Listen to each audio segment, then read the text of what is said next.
This story happened way back in the day. I was about 12 years old or so, and I remember that I used to sometimes go on the computer. This was the early 2000s, and we had a desktop in the corner of the living room.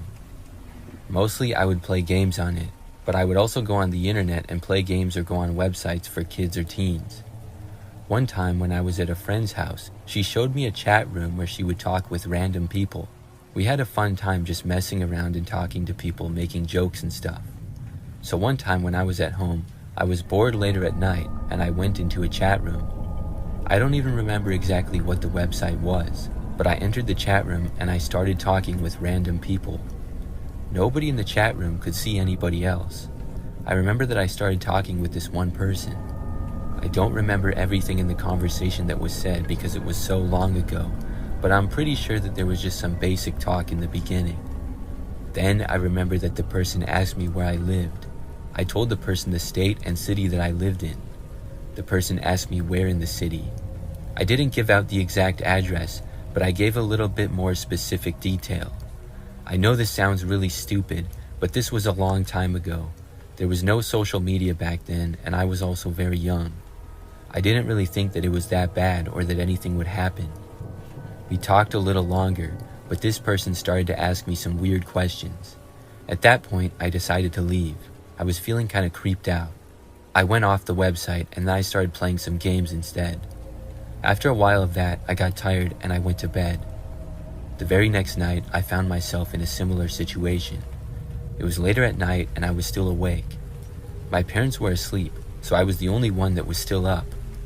I remember that I went onto the computer again. I did not go to a chat room though. I was on some website where you can play mini games and stuff.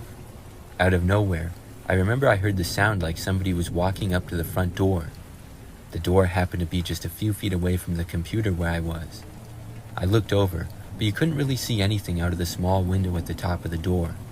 Instantly, I was a little bit scared. I knew that it was really late at night, and probably nobody should be at our door at this hour. I was expecting somebody to knock on the door, but they didn't. I just sat there and listened, but heard nothing more. After probably about a minute, I decided to get up and look. I walked out into the living room and carefully went over to the window. Then I moved the window shade and looked out. When I did, I saw that there was this random man standing on the front step. I did not know who he was or why he was at our house. I moved away from the window in case he would have somehow looked over and seen me. I went back over to the computer. That's when the man tried opening the door, which was thankfully locked. After a few minutes, there was a light knocking at the door. It was very quiet. This was really strange. It was almost like he knew that I was near the door or right on the other side. He only knocked that one time though. Then things were silent for a while. After probably like 5 minutes, I went back to the window and I looked again. When I did, the man was gone. I was wondering still who this guy was and why he was there. Shortly after, I remembered the guy from the chat room and how he had asked me where I lived. Could this have been him? I decided to go back to the website. I logged back in and looked at the conversation that we had. I noticed that after I had left the conversation, he sent me a message saying, "I'm going to come to your house." That was the last thing that was said in the chat. I quickly logged back out and I was too scared to go back there. After that night, the guy thankfully never returned. I don't know how he found me, but it really gives me the creeps to think about it.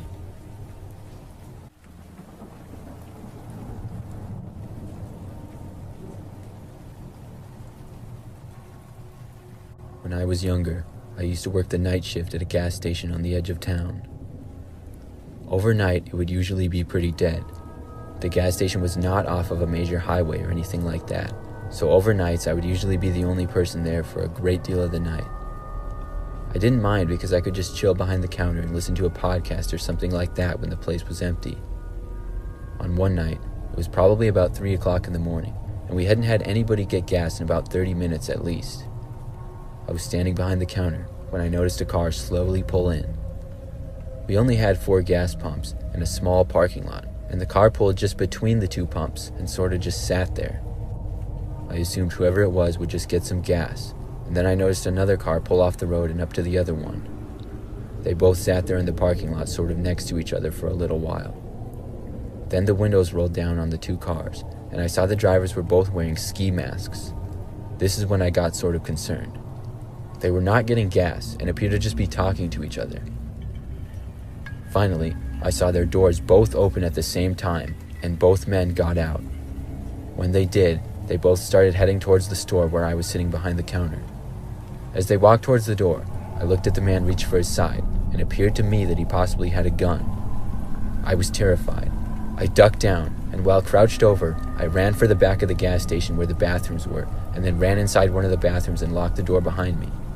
Luckily, we had single-room bathrooms, and not just an open bathroom with some stalls, so I felt much safer in there.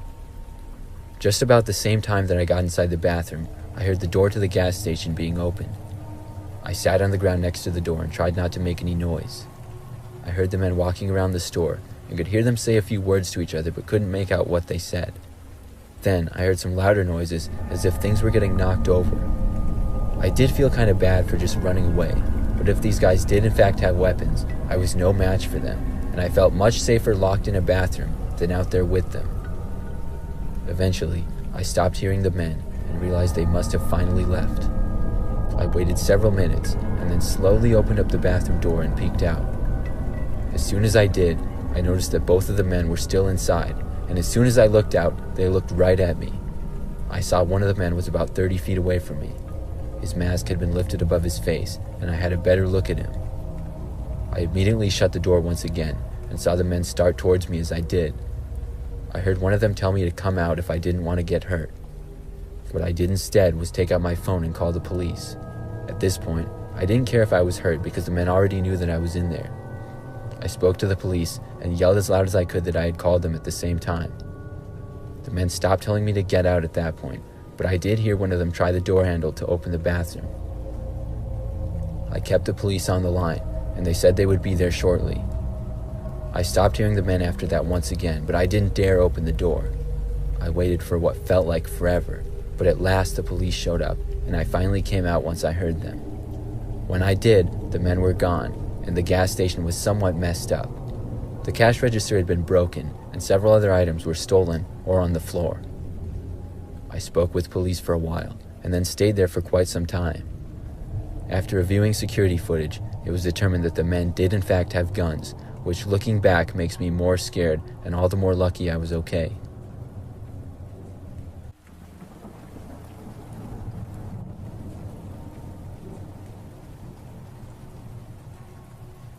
This happened just last year. I was going to be meeting up with a friend in the city. I lived almost 10 minutes away from downtown, which is where I was going. So I left my apartment and started driving on the road. My apartment was on this really quiet street, and I remember that as I was driving there was a car behind me. I noticed it because the car was red, so it stood out a little bit. Of course, I didn't think that I was being followed at first. I went on my way to the city, and I wasn't even looking behind me for most of the way. But when I left the highway to take an exit for downtown, I noticed that the same red car was behind me. I thought that it was strange, but maybe just a coincidence. After making it into the city, I accidentally made a wrong turn. Driving in downtown can be very confusing. Even though I had the directions on my phone, I would still make mistakes in the city sometimes. So I had to go around and head back. I did notice that the red car behind me did the exact same thing, and that seemed really suspicious. So now I was worried that this car was following me, but I didn't know why. I was also trying to drive in the city, which was hard enough. I had to go to the end of the street and then turn. When I did, the red car did as well. I wasn't so sure if I wanted to stop and park and get out of my car if somebody was following me, but then I got lucky, or so I thought. The street that I came onto was pretty busy with a lot of other cars. It was almost stop-and-go traffic. I was able to sort of get away from the red car because there were so many others. I may have cut somebody off and changed lanes a little bit much, but soon I got ahead of the red car. There were several cars in between us, and I was feeling better about it. Then I had to make another turn, and I didn't see the red car behind me anymore. Moments later, I arrived at where I was parking. I was able to find a few open spaces on the side of the road, and I took one. After parking, I started to get out of my car, And then I noticed the red car. It was parallel parking on the side of the road just a few spaces behind me. My heart sank. I decided to go to the spot that I was meeting my friend at. I would just have to walk a couple of blocks. So after leaving my car, I started quickly walking down the sidewalk. Before I made it around the corner though, I looked back. When I did, I saw a man leave the red car and start walking in my direction. He was wearing a black jacket and also sunglasses. I continued to go towards my destination. I checked over my shoulder every minute or so. The man followed me all the way there, but he didn't get closer to me. He remained a good distance back. After arriving, I met my friend and told her about what was going on. I pointed the man out to her. Now, where we were, there was a number of other people around. My friend suggested that we go and confront the guy. He couldn't do anything with all these people around, so we both started to approach him. He was just kind of standing around in the corner, looking inconspicuous. When we got within maybe 30 feet of him, he turned and started walking away. I thought then that he was gone. We then went back and forgot all about him. So several hours later, I was leaving. I walked back to my car, and by now it was nighttime. But as I was starting to get inside of my car, I noticed that the red car was still there. I stopped and did not get inside of my car. Instead, I turned and started walking in the other direction. I heard a car door opening and then noticed that the guy was getting out of his car. I couldn't believe that he had been there the entire time. Once again, he started walking in my direction. Now, I started to walk on the sidewalk just to get away from the guy. I kept going and was hoping to get to a busier street.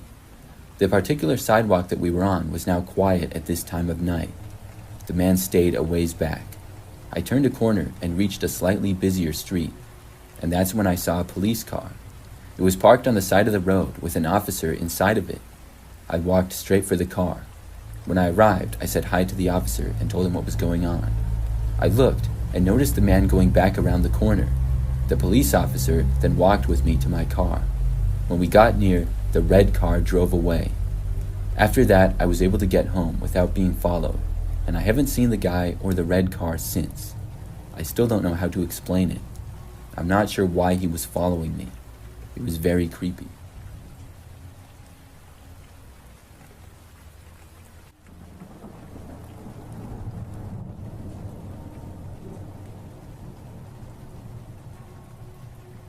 For a while, I worked as a janitor at a university. The college was about average sized, and there were several different buildings on campus. There were a few other janitors, and we would all have certain buildings that we were assigned to clean.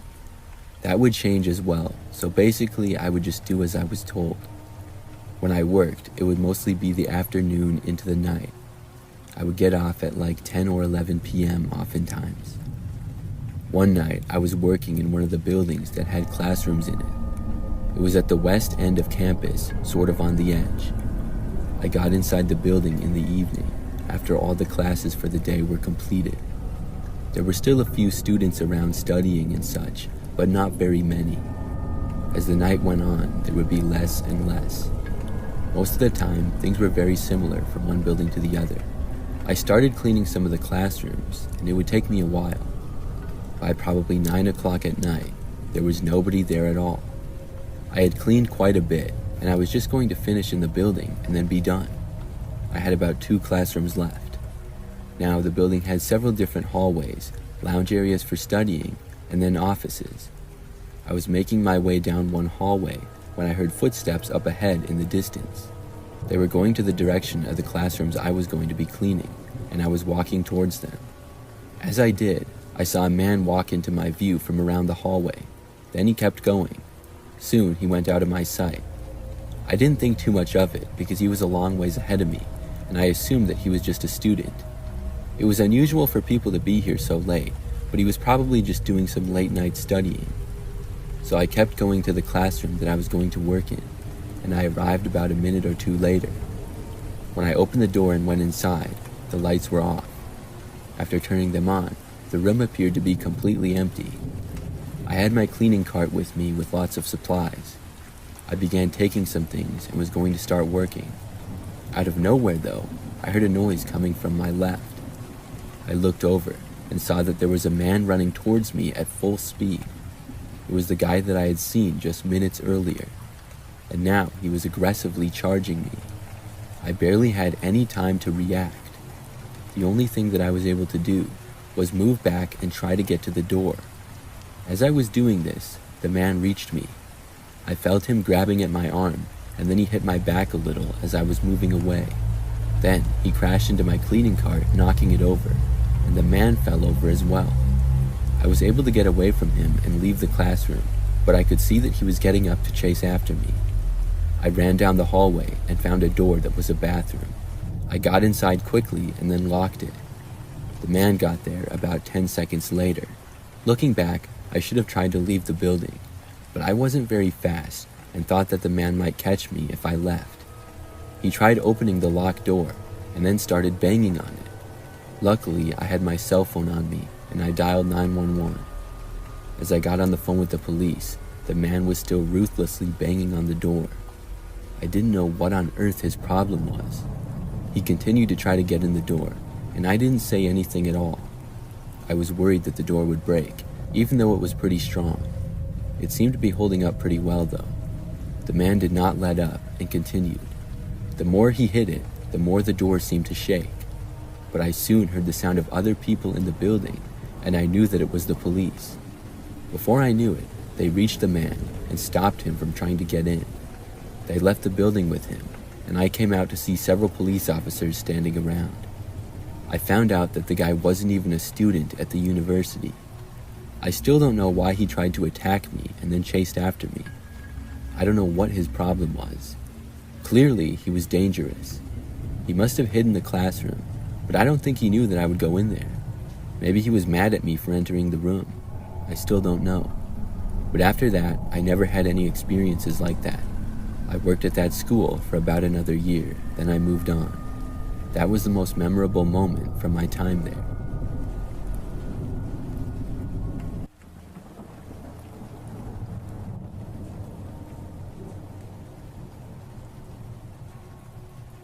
This happened just a few months ago. I live alone in a house in what I would describe as an average neighborhood. One night, I was by myself and in the living room, just relaxing and watching TV. It was 11 o'clock at night. That's when I heard my phone vibrate, the specific vibration it does when I receive a text. I was curious, and I picked up my phone to look. When I did, I saw that a new number that I didn't know had texted me. The text said, "Hey, I'm outside." This seemed bizarre right off the bat. I figured right away that it was a wrong number, and I thought about replying, but I didn't end up doing it. I just tossed my phone aside and forgot about it. But maybe just 10 minutes later or so, I was watching TV, but thought I saw something out of the corner of my eye. My living room is at the front left side of the house. There's a side window looking to outside, and some bushes are by it. Something moved out there, so I looked over. I saw what looked like a person walking past the window, but I saw no details about them because it was dark out and a long ways away. In fact, I only saw them for about a split second. I wasn't even 100% sure about it. Maybe I was just being paranoid, but it looked like somebody passed by the window. Now I suddenly started thinking about the text again. Could it not have been just a wrong number, but somebody actually at my house? Who would be here though, and why? I had no clue. I decided then to text the number back and ask them who they were. When I did, they responded rather quickly, probably less than a minute later. This text said, "Come outside and see." Now I was really creeped out. I had a feeling that somebody was outside of my house for some reason. I got up from the couch and looked out of the front window. My front yard appeared empty. I closed the shades. Then I went all around to different windows in the house. I went to the sides and the back as well, but everywhere I looked, I saw nothing. Of course, there were several places around the yard where somebody could hide without being seen. I had no idea where this person was.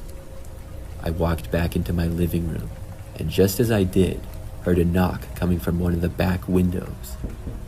Instantly, I had a bad feeling about it. I walked back over to the dining room, where a window that looked out to the backyard was. Whoever had knocked on the window was now gone. I looked all around back there, but saw nothing. I then went back into the living room and texted the person back, asking them why they were at my house. The person texted back quickly once again. This time they said, "Come outside and I will show you, or do I have to break in?" I texted back saying that I was calling the police. Then I proceeded to do so. I told the 911 operator that somebody was threatening to break into my house, and I had reason to believe that they were on my property. I was told that officers would be there in a few minutes. Then I just waited and hoped that the person wouldn't actually try to break in. Meanwhile, I wasn't getting any more texts from the number. I thought about texting them again, but decided not to. Only like 5 minutes later, the police arrived. I saw the cars out front, and I went outside and talked to them. They searched my property and all around my house, but unfortunately, they didn't locate anyone.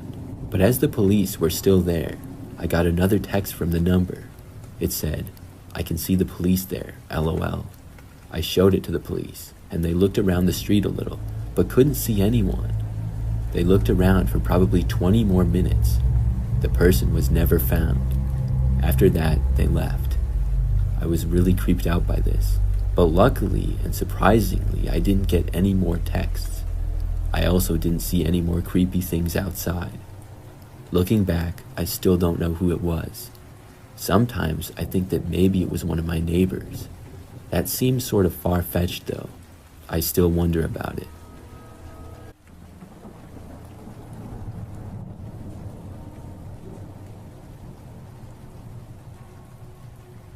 Years ago, I worked at Burger King. It was a job that I had during my college years when I was usually broke. I drove a really beat-up old car, so it was a job that I needed to pay my bills. I worked a lot of late shifts where we closed, and I would sometimes take some food and eat it after I was done with work to save money. One night, I worked another closing shift, and after cleaning up and closing the place, the few of us employees left and got to our cars in the parking lot. The rest of them drove off, but I stayed in my car eating because of how hungry I was at the moment. It was a hot night and stuffy in my car, so I decided to start it up and turn the AC on, but when I tried, it wouldn't start. This would happen to me occasionally because of how old my car was. I really needed a new one, but I couldn't afford it quite yet. I stopped trying to start my car and rolled down my window instead to get a breeze. I thought about maybe starting it again, but I called my dad and told him just in case. Thankfully, we didn't live too far away, and he could give me a ride home if I needed it. I sat there in the parking lot, continuing to eat and wait for my dad to get there. I had backed into the parking space that I was in, which was the side parking lot of the Burger King next to a large woods. As I was sitting there, I started to hear the noise of something in the woods. I looked, but saw nothing, and I guessed it was just the wind. But suddenly, I heard something hit the back of my car. I couldn't tell what it was, but it sounded like a pebble or maybe a stick. Something then flew over my car past it, which looked like some sort of rock. I looked behind me, but saw nothing other than the thick woods and darkness. Then something else hit my car. I looked behind me once again. This time, I saw a man from behind a tree. I saw him throw something else at me. He leaned out and fired what appeared to be a rock. I was leaning out the window, and this one went right by my head. It was thrown so hard that I saw it go past the Burger King parking lot and hit the side of the restaurant. I could now see that it was in fact a large rock. Then I heard some noises in the woods as if the man was saying something.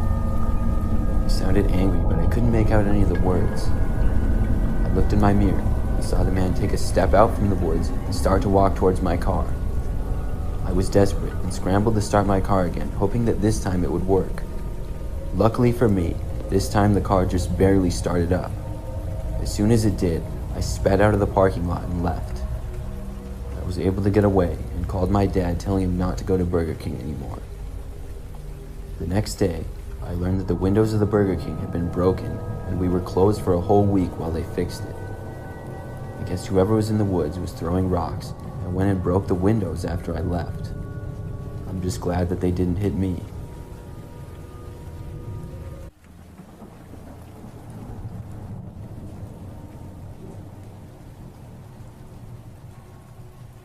This happened when I was much younger. I was around 12 years old or so. I remember that when I was growing up, we had a house that had a really big backyard.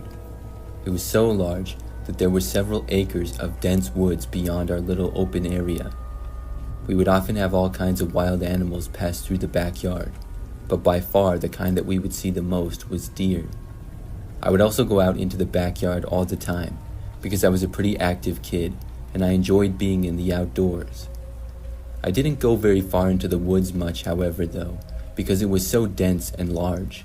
It would be easy to get lost, and we didn't have actual paths back there. So one evening, I was out in the backyard waiting to be called in for dinner. The sun was almost setting, and I remember hearing a noise on the edge of the woods. I looked over and saw a deer standing there. We made eye contact after a moment. The deer stared at me for several seconds before finally turning and moving back farther into the woods. I wanted to see where it was going, so I followed the deer a little bit. I got to the edge of the woods and saw the deer maybe 50 feet farther in. Then I noticed that there was another one. I started to walk farther and farther into the woods. I was trying to be careful not to startle the deer anymore, but they seemed to be moving farther away from me anyways. I ended up going pretty deep into the woods. The deer had completely disappeared, but I was still trying to see them. Eventually, though, I gave up and then started to head back. By now, I was pretty far out and was surrounded by trees. Plus, it was getting pretty dark outside. As I was making my way back, though, I heard another sound coming from behind me. Figuring that it was another deer, I turned around and looked. I saw a bush being moved about 30 or 40 feet away from me. I thought that it had to be an animal, but the split second I saw the bush moving, it didn't look like it. I kept watching and then saw a man come out from behind the bush and then go behind a tree. I didn't get a real good look at him, but it was enough to tell that I didn't know the man. It appeared to be some random guy and was not one of the neighbors. Nobody was supposed to be in our yard, so this was really strange. Immediately, I felt the need to go back to the house as fast as possible, but for some reason, I just stood there and kept looking directly at the guy. I think I was just in disbelief. So after a moment or two, the man came out from behind the tree. He was looking right at me, and then he started to walk in my direction.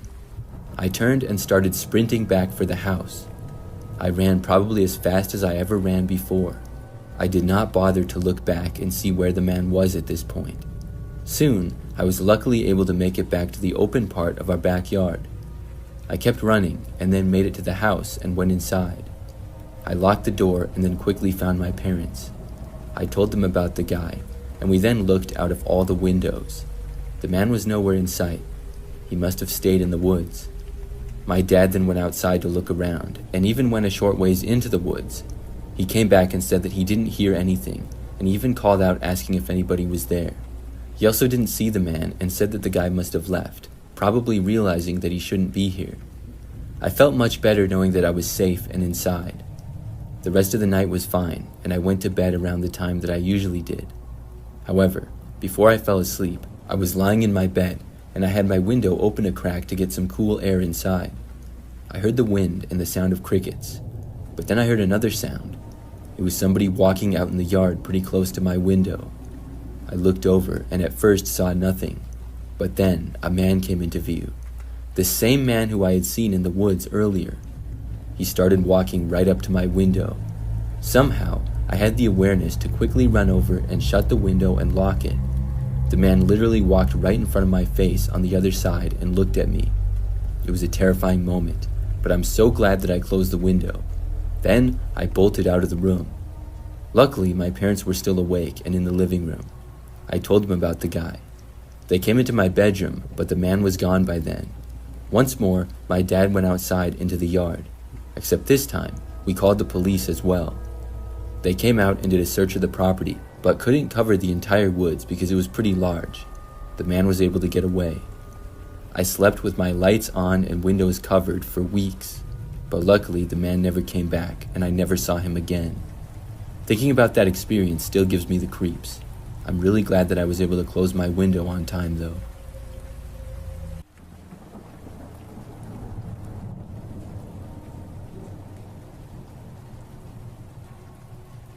This happened just a couple of weeks ago. I recently graduated from college last year, and I now live about 3 hours away from where I went to school. I had a lot of friends who still go to school there, and a few weeks back I drove up for a weekend to visit with them and catch up. 4 of us went to Buffalo Wild Wings on the last night that I was there before I made my drive back home. We sat at a booth on the far side of the restaurant. Not too long after sitting down, though, there was another booth about 30 feet away or so, and I noticed a man was sticking his head above the wall of it and staring at me. He had his eyes wide open and a really creepy face. I looked around to make sure he was looking at me. I figured he was joking around and I laughed, but about 10 minutes later, he did it again. He was just staring at me with really wide eyes and almost a crazy look on his face. Then he would slowly duck back down so I couldn't see him. This went on several more times. It went from being a possibly funny joke to just weird and annoying. My friends noticed it as well, but they mostly just thought it was funny. We all wondered who this guy was and why he was staring at me, and why he was doing it to me and nobody else. We also realized that he appeared to be alone and not with anybody. Time went by and we ended up just ignoring him. Eventually, we all left. I said my goodbyes to everybody and then had to make the drive back because it was already almost 9 p.m. As we were leaving the restaurant, I watched the guy stare me down one more time and wave at me as I walked by. He still had wide eyes and a creepy smile on his face. I got to my car and started to drive the 3 hours back home. About an hour into the drive, though, I pulled off the freeway and got some gas. After I had filled up my tank, I was driving back to the freeway and stopped at a red light just before the exit. A car then pulled up next to me at the stoplight. I casually looked over to see the same guy driving the car next to me staring at me with his wide eyes and slowly waving. I got completely creeped out and took off, even though the light hadn't turned green yet. Thankfully, there weren't really any other cars out and it wasn't a problem. The guy stayed there and then didn't even follow me. I was sure of this because I was looking behind myself basically the whole rest of the drive home. It always creeps me out thinking about how the man was next to me an hour away from the Buffalo Wild Wings where we both were. Was the guy following me, or was it just a coincidence? And why was he staring at me with such a creepy face? I guess I will never know these answers.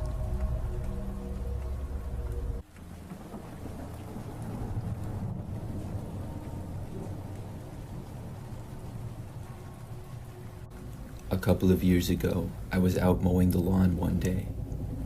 I live in a house that has almost an acre of land, and I live in a somewhat quiet neighborhood. Typically, I mow the lawn about once a week, usually on weekends, and I have a riding lawnmower. I used to have a push mower, but just months before this story, I got the riding mower, and it's so much better. My property is pretty open for the most part. The backyard has a fence separating all parts of it from the neighbors. There are some trees and bushes, but most of them are at the back sides of the yard and the corners. My method when using the riding mower is to basically do laps around the yard. I go from the front yard all the way around to the back, and I keep doing that circling the house until I'm done. At the point that I'm done with the front yard though, I usually have a little bit left in the back because the backyard is slightly larger than the front. So I went out in the afternoon and took the lawnmower out of the garage. Then I started it up and began mowing the grass. I was doing my laps around, circling the house and cutting the grass. I remember when I was doing this, and in the front yard one time, I saw a man walking down the side of the street. He was approaching our house, and I did not recognize him as a neighbor, but I didn't really think too much of it. I went back around to the backyard, and the next time that I made it back around to the front yard, the man was now in front of my house. He was on the side of the street still, but was not walking. He was just standing there and appeared to be kind of looking up at my property. I didn't really know why he would be doing this because I didn't know the guy. I continued, and soon I made it into the backyard again. By the next lap, when I made it to the front yard, I did not see the man at all. I figured he continued and went down the street. So after that, I was mowing for maybe 20 more minutes. I finished in the backyard, and then I was finally done. I drove the lawnmower back around to the front where my garage was. Then I drove it back inside to its place and I turned it off. After I got off the lawnmower, I was about to walk back inside of the house which connects to the garage, Inside the garage, I have the typical junk that would be in most garages. It's not too messy, but a little bit cluttered. So as I was walking to the door, I hit the button to close the main garage door. It was in that moment when something caught my eye to the right. I noticed somebody was hiding behind a trash can in the front corner inside the garage. It was a man, and the same guy who had been standing in front of the house. When I saw him, I tried to play it cool. I kinda stopped, but then quickly kept going. I made it back inside my house and was sure to lock the door behind me. Then I went to call the police. In the time that I was waiting for them to arrive, I heard the man try opening the door leading from the garage to the house. After that, though, he did not leave. When the police arrived, the man was still there. He was caught for trespassing, and I really have no idea who he was. But when I mowed my lawn, I would always leave the garage open to that point because I was close by. That type of thing was unusual for my neighborhood, and nothing like it has happened since.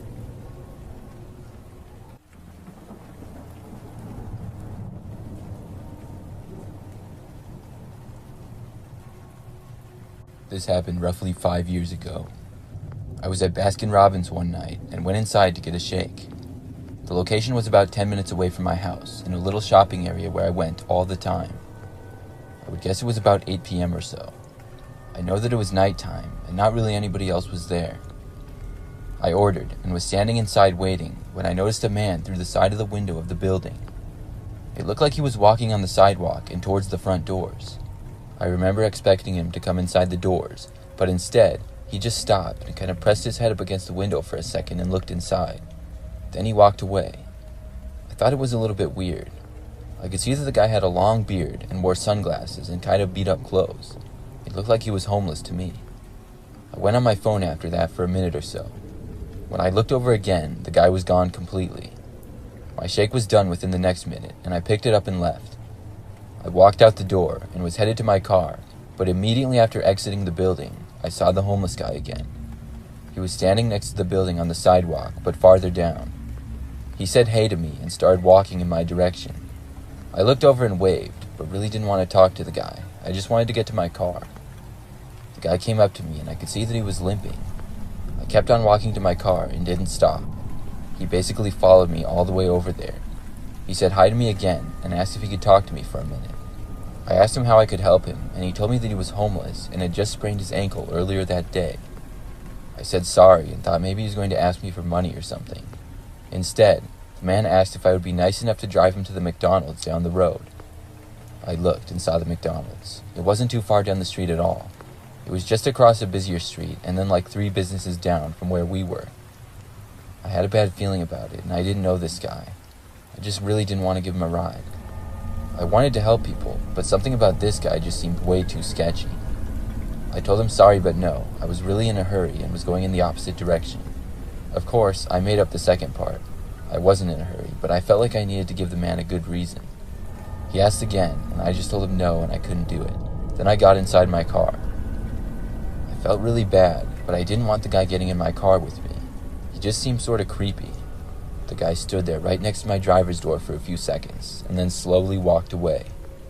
I got inside of my car and locked the doors. I felt much safer now, but I also felt bad at the same time. Was I a bad person for not giving him such a short ride? I looked in my mirror and noticed the guy walking away still. He was going to the parking lot of the business next to Baskin-Robbins, which was a Chipotle. When he got to the Chipotle, I saw him suddenly speed up his walking and start to walk at a really fast speed. He was no longer limping. I then saw him walk up to a car, pull out some keys, unlock the car, and get inside. Once inside, I watched him pull his beard right off his face. My jaw dropped as I saw this. He then backed out and drove away.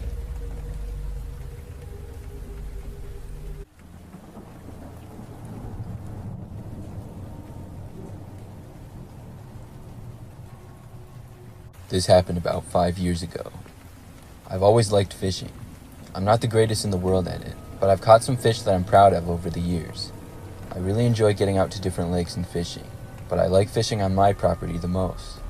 I have a really big yard with the woods that connects to a lake on the back side of it. It's only about a 5 to 10 minute walk through the woods on my property to the lake that's connected to it.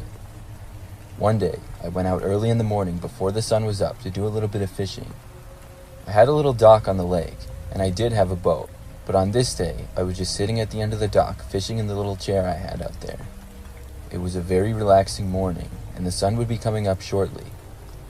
I wasn't getting many bites, and suddenly, I heard a splash of water in front of me. I looked, but I didn't see anything. I really couldn't tell what it was. I looked into the water, but nothing seemed to be there. I kept on fishing, but less than a minute later, I heard another loud splash in the water. But this time, I saw something. It looked like a rock had gone whizzing past me into the lake. I looked behind me towards the woods. It was still pretty dark outside, and I didn't see anything.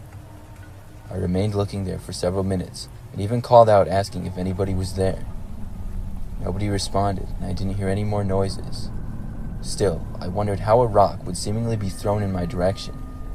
I just shook my head and went back to fishing once more.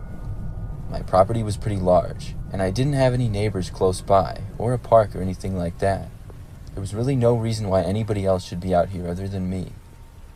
Then, once again, I heard a noise, but this time, just after hearing it, something actually hit me on the back of my left arm. It fell to the ground on the dock and then into the water. It appeared to be a stick. It wasn't just like a twig though, it was a thicker stick, but it was short. It hurt, but it wasn't like a rock or anything. I turned around, and this time screamed at whoever was there. I told them they were on private property, and they needed to get out of there now. I heard a small movement in the woods, but it was still too dark to see. After that, things were silent for a few minutes. I figured I scared off whoever was there. Maybe it was some kid or something. I didn't know, but it was sort of creepy either way. I figured I should probably leave, so I started to get up, but just then, I got a bite on my line. I tried reeling it in, and just as I thought I was going to catch a fish, I suddenly felt myself getting pushed from behind.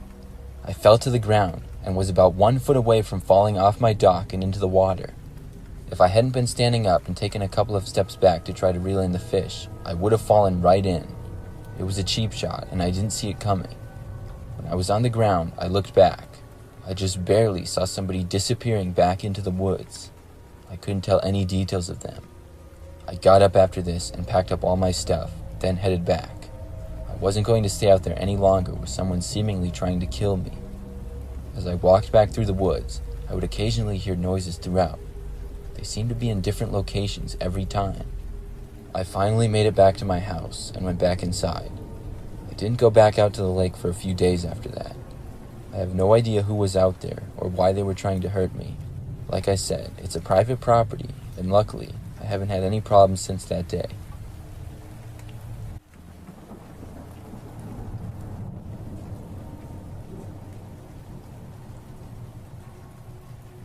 This is the story of last spring when I went on a trip with some friends. I was a senior in college during this time, and spring break came in March. My friend group that was going was the 3 other girls that I lived in a house with at school, and 1 other. We planned the trip all the way back at the beginning of the school year. We were going to Miami, Florida, which is a popular destination for spring break. There's a good city and beach there, so we were planning to have some fun activities. It was also very cold at the university for us, so we were going to a very warm place in Miami. When spring break came, we all boarded a flight and arrived in Miami on Friday evening. The 5 of us had rented an Airbnb together, which was pretty nice. It was a 3-bedroom house that wasn't that large, but plenty of space for us. It was in a good location, but we saved some money by booking it early. It also wasn't too bad because we split the cost 5 ways. We were staying for a total of 5 days there. The first couple of days went as expected. We went to the beach a lot and to some restaurants and bars nearby, as well as some other places. There were lots of places that we could go pretty close by. Many were within walking distance, or else we would take Ubers or public transportation. Some of the time we would split up a bit, but usually all of us did stuff together. Now, on I believe the 3rd night, we had been out until maybe 10 o'clock or so. Then we all went back to the Airbnb. We had been out since pretty early in the day and most of us were tired. However, I wasn't. I was pretty hungry and wanted to go and get some snacks. I asked anyone if they wanted to come with, but everybody declined. One of my friends did offer to come, but didn't want to get anything, so I said it was fine. I left the Airbnb by myself and started walking towards the street with a lot of places on it. It would take only about 10 minutes to walk to a convenience store. I just had to go back a block or two and then take a left. Then I started walking along the street. Now, this street had hotels, restaurants, and some stores on it. By now, it wasn't as busy anymore, but there was still cars driving by here and there and some people walking. I was walking along the sidewalk, looking for a convenience store or something. I was sure that I had seen one before, but I couldn't remember exactly quite where it was. So not long at all after I started walking on this sidewalk, a car came driving up. I had heard it coming up from behind me, but it seemed to slow down right as it was passing. Then the car pulled over about 10 feet in front of me on the side of the road. I thought it was probably an Uber dropping somebody off or something. The car was a black Cadillac sedan, I remember. After coming to the side of the road, I remember seeing the front passenger side window roll down. That was the window that was closest to me. The other windows were pretty tinted, and right when I was almost even with the front passenger side window that was rolled down, I heard a voice. The guy driving called out to me and asked me if I needed a ride. I didn't, and I looked over and said no thanks. The guy driving was wearing sunglasses, and then he told me to hop in. I said no thanks once more, and then just kept walking. Then I watched the car pull away from the spot. I found this situation sort of weird. What made this guy think that I was going to get into his car with him? I had no clue who he was. The car drove away down the street after that, and I kept on walking. Probably less than 5 minutes later, I was still walking on that same sidewalk. Then I heard a car approaching from behind again. I thought nothing of it until I heard it slowing down. When it passed me by, I saw that it was the same Cadillac. This got me a little worried. Once more, it pulled over a little bit in front of me on the side of the street. When it did, I kind of moved to the right a little to be farther away. After the car stopped though, this time the back door opened. When it did, I saw a man step out. The guy started immediately walking towards me. Nobody said anything, and I started walking away from him. I looked around, and nobody else was in the immediate area. I actually started running, and found basically the closest building that was open. It was some kind of restaurant, and I ran for the door and went inside of it. After making it inside, I looked back out. The guy did not follow me to the door, but I saw him walking down the sidewalk just past. Then he turned around and started walking back. I stayed just inside in the small lobby of the restaurant. I watched the guy walk around the sidewalk for like a minute, then returned to the car. When the car drove away once again, I finally left. I walked really fast to the convenience store, which luckily wasn't that far away. I stayed in there for a long time, just in case the car came back around again. Then I walked back as fast as I could. Luckily, I didn't see the man again after that. The rest of the trip was fine, but I was always more careful to look around after that experience.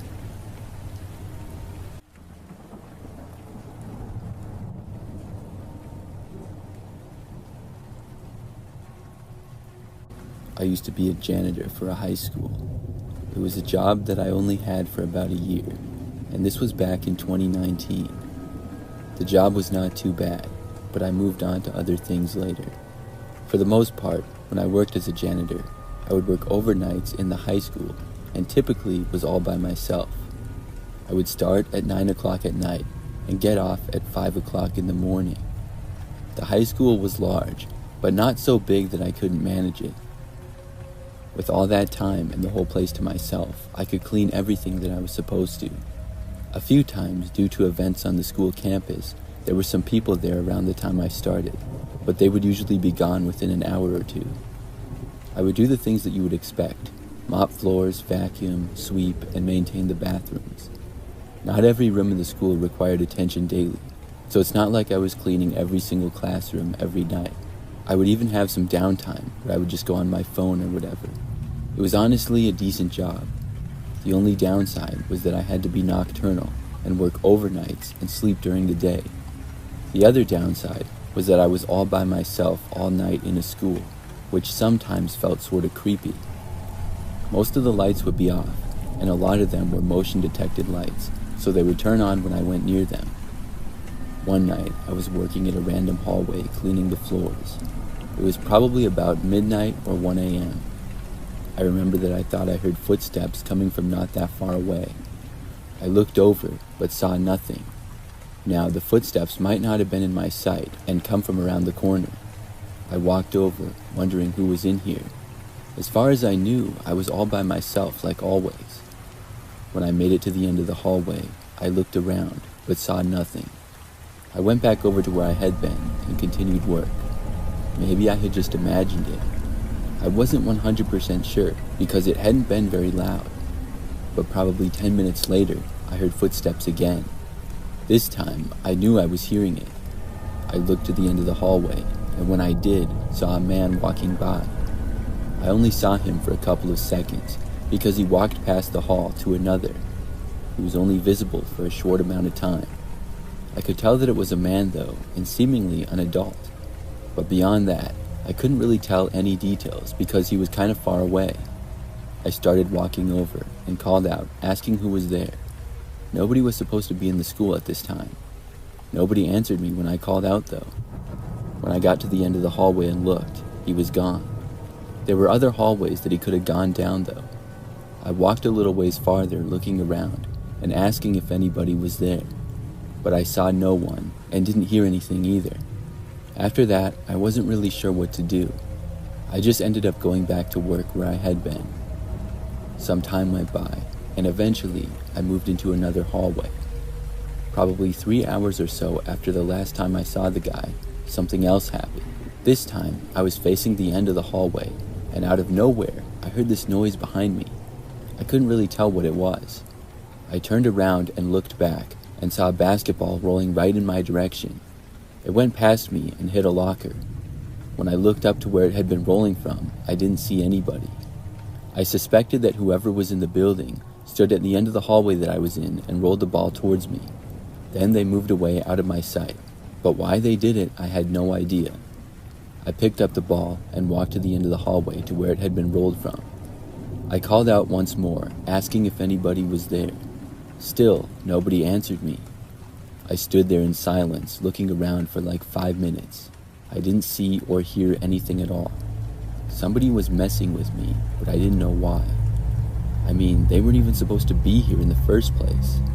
Once more, I went back to work. From that point on, I wasn't bothered again for the rest of my shift that day. Just before I was done, I decided to walk all around the school to look for the person. I went into every wing and hallway and asked if anybody was there in each one. I even checked all of the bathrooms, but nobody ever answered me, and I didn't see anyone either. At 5 o'clock in the morning, I got off, and another janitor got there. I told him about what had happened and asked him to keep an eye out for the guy. Then I left the school and drove home. During this time, I was living in a small house by myself, about 10 minutes away from the school. I got back, and my typical routine was to go to bed and get some sleep. It was strange to go to sleep at like 6 a.m., but I got used to it. So on this day, it was probably 5 minutes after I got back home and I was in my kitchen.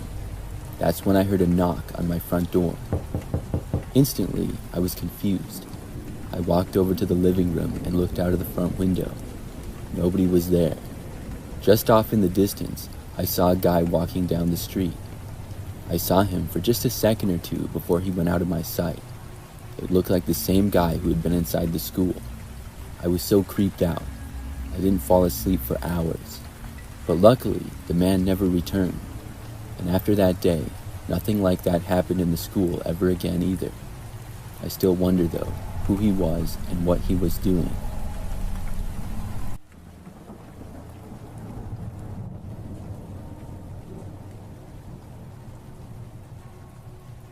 This happened to me yesterday. I was attending a concert with my twin sister, who is 19, and my older sister, who is 24. The concert was in Los Angeles, California, at the Echoplex venue. To give some context about the location, Echoplex venue is located right by a place called Skid Row.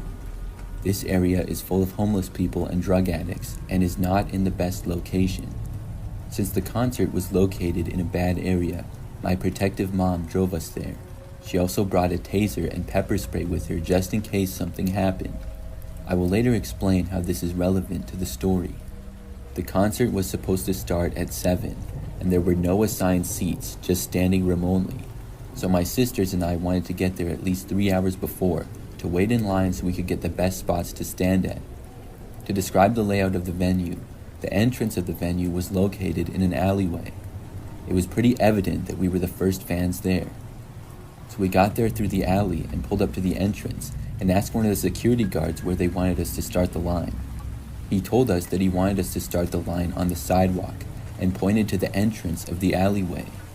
We made our way there, and we knew we would be waiting for a while, so we brought lawn chairs and set them up along the sidewalk. My mom, being street smart and overly protective, did not want to drop us off and leave, so she stayed in line and waited with my sisters and I. We were sitting along the small brick wall just outside of the alleyway. I turned to my left and there was a tattoo parlor with a table and chairs in the front. Half an hour passed and a handful of fans arrived to wait in line as well. Now remember, we're in California and the weather gets warm. We knew that smaller concert venues can get packed and create a lot of body heat, so my sisters and I were wearing jean shorts. This is also relevant to the story. After waiting a while, I looked towards my left where the tables were in front of the tattoo parlor. I noticed a short, heavy man wearing a hat, staring right where me and my sisters were sitting. It creeped me out a little bit, but I decided to try to ignore it. About 20 minutes later, a skinny man with black curly hair sat right next to the short guy with the hat. I noticed that the skinny man with curly hair was under the influence of drugs. The two men did not say anything to each other, but looked like they could be related. This made me more aware, and I turned to my sisters and warned them, saying, "Be careful with these two guys at the table. They seem suspicious."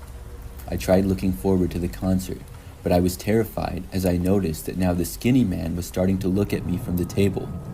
He began to walk past the entrance of the alleyway and right past us a couple of times, and every time he passed by, I held my breath out of fear.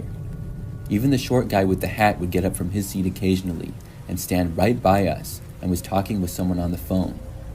It became so evident that they both had their eye on us that we kept a close eye and remained cautious. We had 1 more hour before the doors of the venue opened when the skinny man walked right past us. He stopped and stood in front of my older sister. After he was done staring at her, he then moved on to me. He stood right in front of me and began rubbing his stomach and making the noise as if he was eating and was directly staring at my legs. I was disgusted and felt violated. It was like he was eating me with his eyes, and I wanted to scream at him and cuss him out. But remember, my chair was against the wall, so I couldn't back up. I did not freeze out of fear, but my mind was racing. I was trying to think of what to do. Do I kick him? Do I get up? I know that people who are under the influence can be reactive to sudden movements, so I decided to stay still. It was like a scene from Jurassic Park, and I had to stay still so the T-Rex wouldn't attack me. My mom was standing right next to me and clutching the taser, ready to zap him. She kept telling him to stop looking at her and back up. This made me feel a little more safe, but what was alarming was he was still not leaving after my mom's multiple warnings. Finally, my mom yelled for security, and he quickly left and retreated to the tables in front of the tattoo parlor. That was not that far away from where the short man was still sitting. After going to the tables, he was still staring at me with a big smile. When I told my mom that he was still staring, she looked right at him, and his eyes changed from my direction to my mom's. His expression changed from smiling to now angry, and a look of hate towards my mom because she got in his way. If you're wondering why no one in line helped us, most of the people who were in line were females who were just as scared as we were. The males in line froze, and when we told security about it, they said they couldn't do anything. That was because the line was outside of the venue, and they're required to only protect the inside of the venue. The girls behind us in line told us that as the man retreated back to the table, he noticed that my mom turned her back for a second. When she was turning her back, she joked with us how she was ready to zap him. Not even 5 minutes after the incident, the short, chubby man with the hat asked one of the employees of the venue what time the event ended. After that, he left without the skinny man. This terrified me because he didn't know anyone who was going to the concert and he didn't have a ticket, so why would he be asking that? I told my mom that I heard the short man ask the employee, and she told me that she would be waiting right outside the venue for us and to text her before leaving. Finally, it was time for the concert to start, and the doors were open. As my sisters and I were walking through the alley to get to the doors, my mom later told me that the skinny man and short man were smiling, watching us walk in. We finally got inside the venue, and the thought and fear of the men stayed in the back of my head for a while. But eventually, I forgot about it and was able to enjoy my time at the concert. My mom texted my sister and told her that she called my uncle, who's a correctional officer. She told him what happened earlier, and he was upset and decided to make the 1-hour drive and wait right outside the venue for us with my mom. This made us feel a lot more safe. When the concert finally ended, we began to walk out of the venue, and I saw my mom and uncle waiting right outside. When I looked past them, I saw the same car the short chubby man was in, right in the front, now filled with a lot of men in the back seat just waiting. My mom and uncle told us to walk in the other direction from the car, and so we did. Thankfully, we made it to the car safely and drove home. I don't know what the two men's exact intentions were, but all I know is it was not good. I'm just glad that we made it out safely.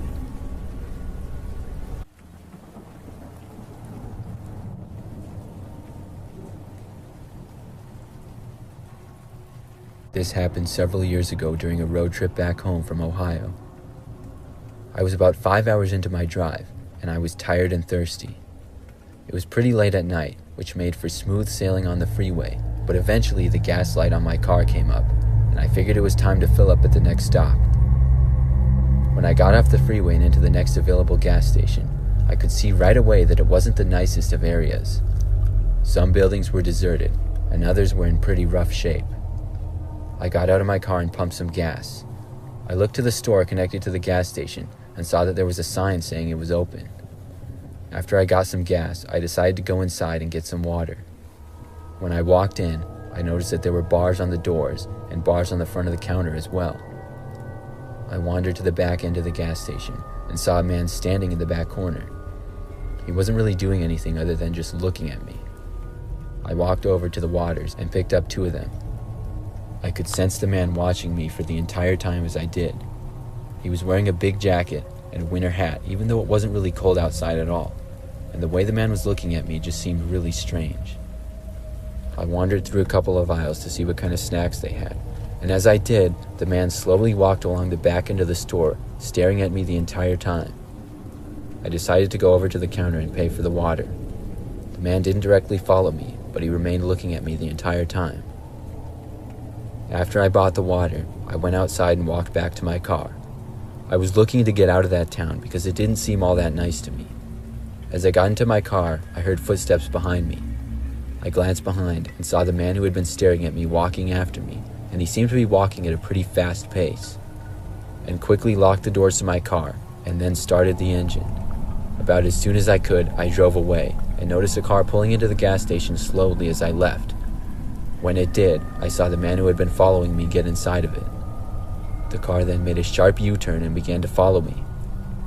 I got on the next road back to the freeway, and the car followed me on as I did. Once we both got onto the freeway, the car then started to tail me and go very close to my back bumper. I didn't know what this man could have possibly wanted with me, or who else was in the car with him, but I decided to just keep driving as best as I could. We both continued for a good 20 minutes. There were really no other cars on the road at all, and I was getting more and more worried the longer we drove. In a kind of spur-of-the-moment decision, I saw an exit coming up on the right side.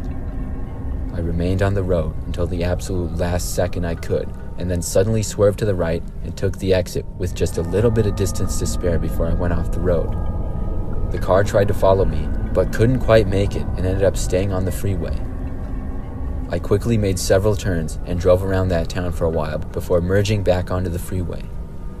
I didn't see that car or the man again, but I always wonder what they wanted from me.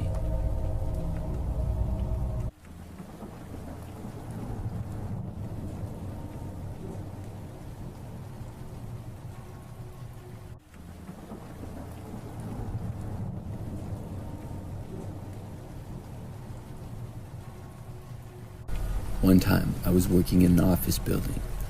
It was a pretty standard building with several floors and cubicles and stuff. The building was empty overnight as far as I knew, but I was only supposed to be working on the first floor. I was supposed to be cleaning the office area, and vacuumed the large amount of carpet that they had on that level, as well as cleaning some other things. This story takes place on probably my second week working there. To that point, it had been very easy. I was all by myself each night, and things were going smooth. I got my work done in plenty of time typically most nights. One random night though, it was 2 a.m. and I was changing one of the trash cans. Out of nowhere, I heard the sound of glass breaking. I had no idea what was going on for a few seconds. It was just so unexpected that my brain was trying to make sense of it. Soon though, I realized the obvious, that somebody must have broken in. That's when I realized that I might be in danger. The glass breaking sound came from a ways away. There were lots of cubicles and dividers and stuff, so whoever broke in was out of my sight. I wasn't sure what to do, so I got on the ground and crawled to a cubicle. I went inside, being as quiet as I could, and then I hid underneath a desk. What I heard then was footsteps moving a ways away, but inside. I obviously didn't know who had seemingly broken into the office building or why. The footsteps started moving closer to me. I was paranoid that they somehow knew I was in here or something. They were still a long ways away and seemed to slow down a little. It was at that moment when I finally had the thought to call the police, but it was so quiet in there other than the person walking that I was afraid to. If I so much as moved a muscle, I was scared the person would hear me. I was literally sitting there completely still and almost holding my breath.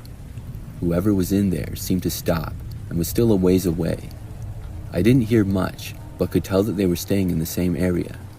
This went on for about 2 or 3 minutes if I had to guess. Then they started to walk again and walk closer to me. For this time, they probably moved to within about 30 feet of me, and I got very nervous. I was just thinking that they might suddenly look under the desk. They stopped though, and I couldn't tell what they were doing. At that point, I really badly wanted to call the police. I just couldn't bring myself to do it though. I was convinced that if I moved at all to get my phone, the person would hear it. I reached for my pocket, but then stopped. It seemed like I was making too much noise. Then I just froze and held my breath, trying not to make a sound at all. The person remained where they were, doing who knows what. They stayed in that area for what felt like forever. I honestly don't know exactly how long it was. Maybe 5 minutes at most, but that's a long time for the situation that I was in. Finally, I heard them walking back in the direction that they came from. I continued to not move a muscle. They went pretty far away, and then I stopped hearing them at all. I wasn't sure if they had left or what. I waited for probably 5 more minutes without hearing them at all. That's when I finally determined that they must have left. I finally grabbed my phone and called the police. Still, I wasn't 100% sure that they were gone, so I spoke as quietly as I could. I was told that the police were on the way, and I remained hidden underneath the desk. In the time that I was waiting, I didn't hear any more noises at all. I was able to leave the area underneath the desk and was very sure that the person had gone. When I looked around, everything seemed to be in place. The police arrived next, and I told them what happened. One of the windows a ways away was in fact broken, but I had no clue if anything was stolen or not, because I didn't know everything that the office building had. Nothing that I was aware of was in any different place than before. After that, I was sent home because the police were going to stay there and do more investigating. I returned to work there several nights later to continue with my job. For the rest of the time that I worked there, I was nervous that something like that would happen again, but luckily there were no more break-ins. I'm not sure who exactly broke in that one night, and I never heard that much more about it.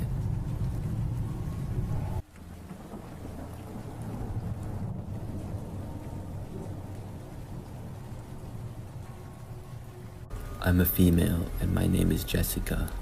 This occurred 2 years ago now. One day, I got a new text on my phone, and it said, "Hey, is this Jessica?" I didn't know who it was, but it possibly could have been somebody that I knew. I responded saying yes, and asked who it was that was texting me. The person said that his name was JT, and that was it. I didn't know a JT, and I tried to think of anybody that I knew with those initials. I couldn't think of anyone though. I texted back saying, "Do I know you?" JT responded by asking if he could come over. This was getting weirder and weirder. So I texted back this JT guy and asked him how he knew me. When I said that, he didn't respond. I was very confused by this whole thing. So clearly, this guy had the right number and knew who I was, but I had no clue as to who he was. I worked in the city and lived in a pretty populated area about 10 minutes away. I saw lots of people on a daily basis, but I was positive that I did not know this guy. And it was kind of weird that he seemed to know who I was. After he didn't answer my question to how he knew me, it was even more suspicious. So after that, I blocked him. I didn't hear from him for the rest of the night. The next day, I got up and went to work as usual. Like I said, I worked in the city, so I would park my car on the street and then walk to the office. Everything was going normal for the workday. When it got to be about an hour or so until I was off, I checked my phone. There was another new text on it from a different new number. This text said, "Why did you block me?" Of course, I knew who this was right away. It had to be that JT guy. I asked him why he kept texting me. JT said that he had been trying to text me and nothing was going through. Then he realized that he was blocked. He said that he just wanted to talk to me. Then he said, "I'm waiting for you at your car right now. I know you get off of work soon." He was right, but how did he know this? I had no clue. I blocked this number as well.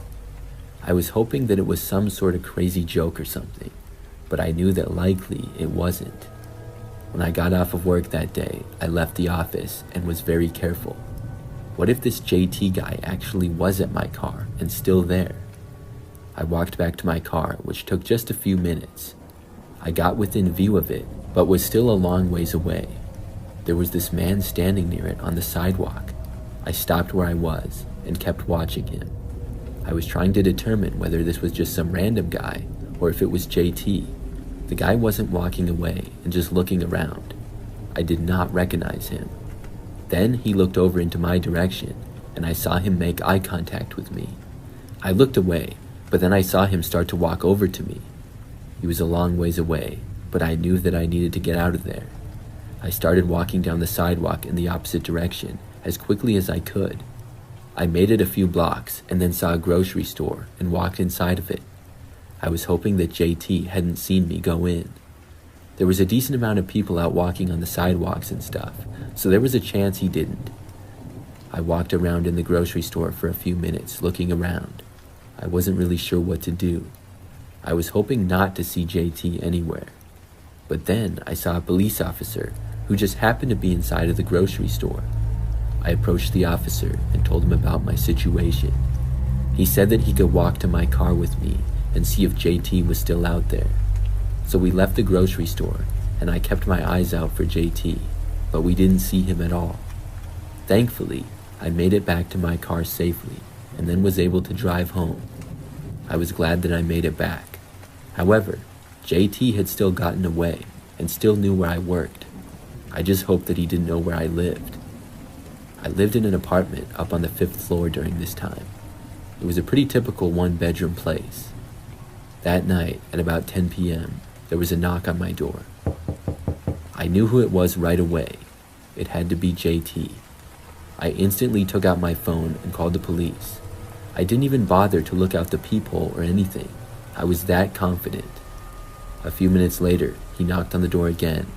I didn't answer. Then I got yet another text on my phone. This was from another new number.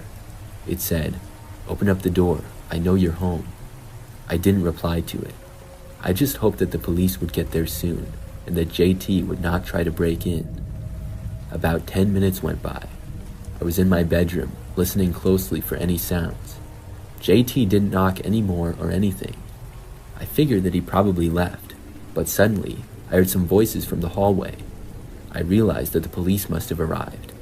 I went to the door and looked out, and sure enough, they were there. But JT was also there. He was talking to them, and they got him to go away. I also got a restraining order against him, and thankfully, after that night, I haven't seen him since. I also haven't received any more texts from him.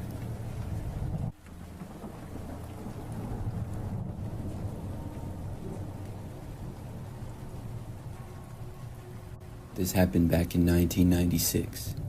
I was driving home from work one night.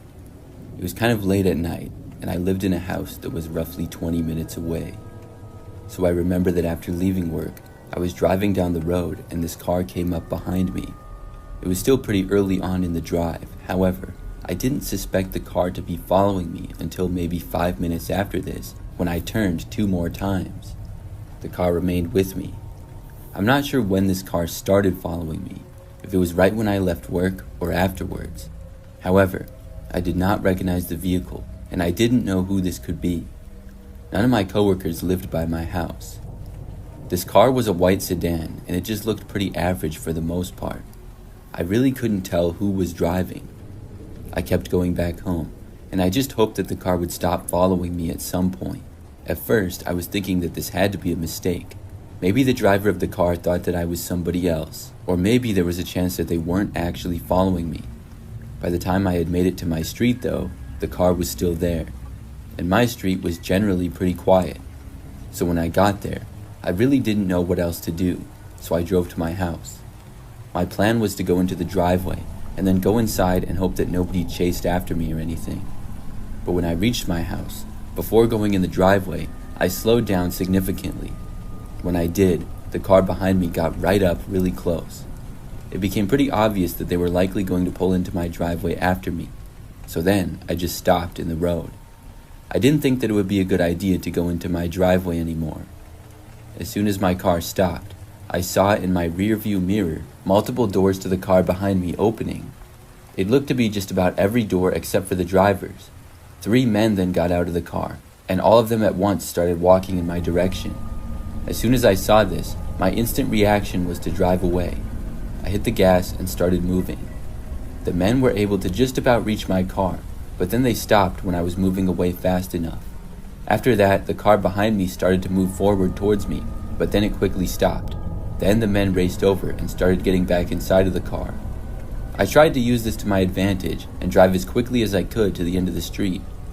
By the time I reached the end, though, I could see the car catching back up with me, and because there was really nobody else out on the road, it would be difficult to lose this guy. So I knew that I couldn't go back to my house at this point, and I decided to just drive around. I really didn't know what to do or where to go. It was late at night, and all of my family and friends were probably asleep. And remember, this was 96, so I didn't have a cell phone. So I went back out onto another road with this car right behind me.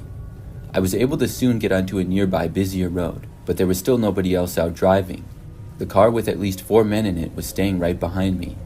I drove down this road for probably another 10 minutes. Then I saw something that caught my eye. There was a gas station up ahead that appeared to be open, and not only that, but there were what looked like 2 cars getting gas. I knew that I had to go there, and I pulled off the road, and then there was a quieter one before the gas station. The car behind me followed onto the quieter road, but when I pulled into the gas station, the car behind me did not. I went right behind another car that was getting gas. Then I got out and looked around for where the car that had been following me went. I saw that the car turned its lights off and was parked on the side of the quiet road that the gas station was on. I realized that they were probably waiting for me to leave. I was happy to see that none of them were getting out of the car though, so I went inside of the gas station. Then I went to the employee behind the counter and I asked him to call the police. After that, I waited inside for them to arrive. But sometime between when I went inside the gas station to when the police got there, the car left. It was maybe 5 to 10 minutes of a wait. When they got there though, I went outside and saw that the car was gone. I told the police what had happened. There wasn't much that could be done though. After the police left, I was able to drive back home and luckily didn't see the car again. I've always wondered why those guys were following me. I didn't recognize any of them, and I don't know what they could have possibly wanted. I'm really glad that they didn't catch me though.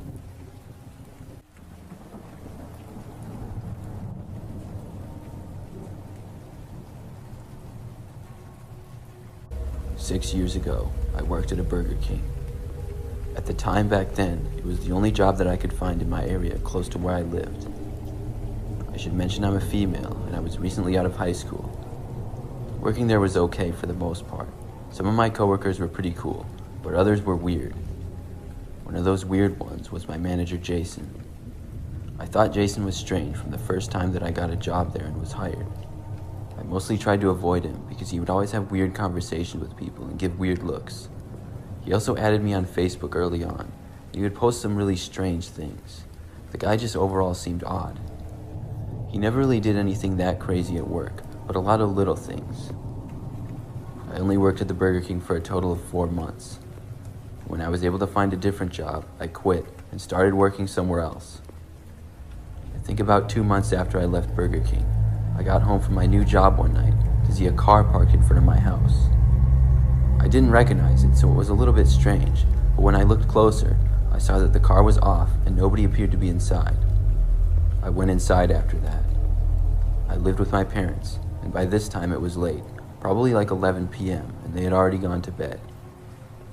I changed, took a shower, and then got into my bedroom. After I got in bed, I looked out my window, which was next to it, and I saw the car on the street still parked where it had been earlier. But this time, it looked like somebody was inside the driver's seat and moving around. I stood up and got closer to the window to get a better look. When I did, I finally saw who it was.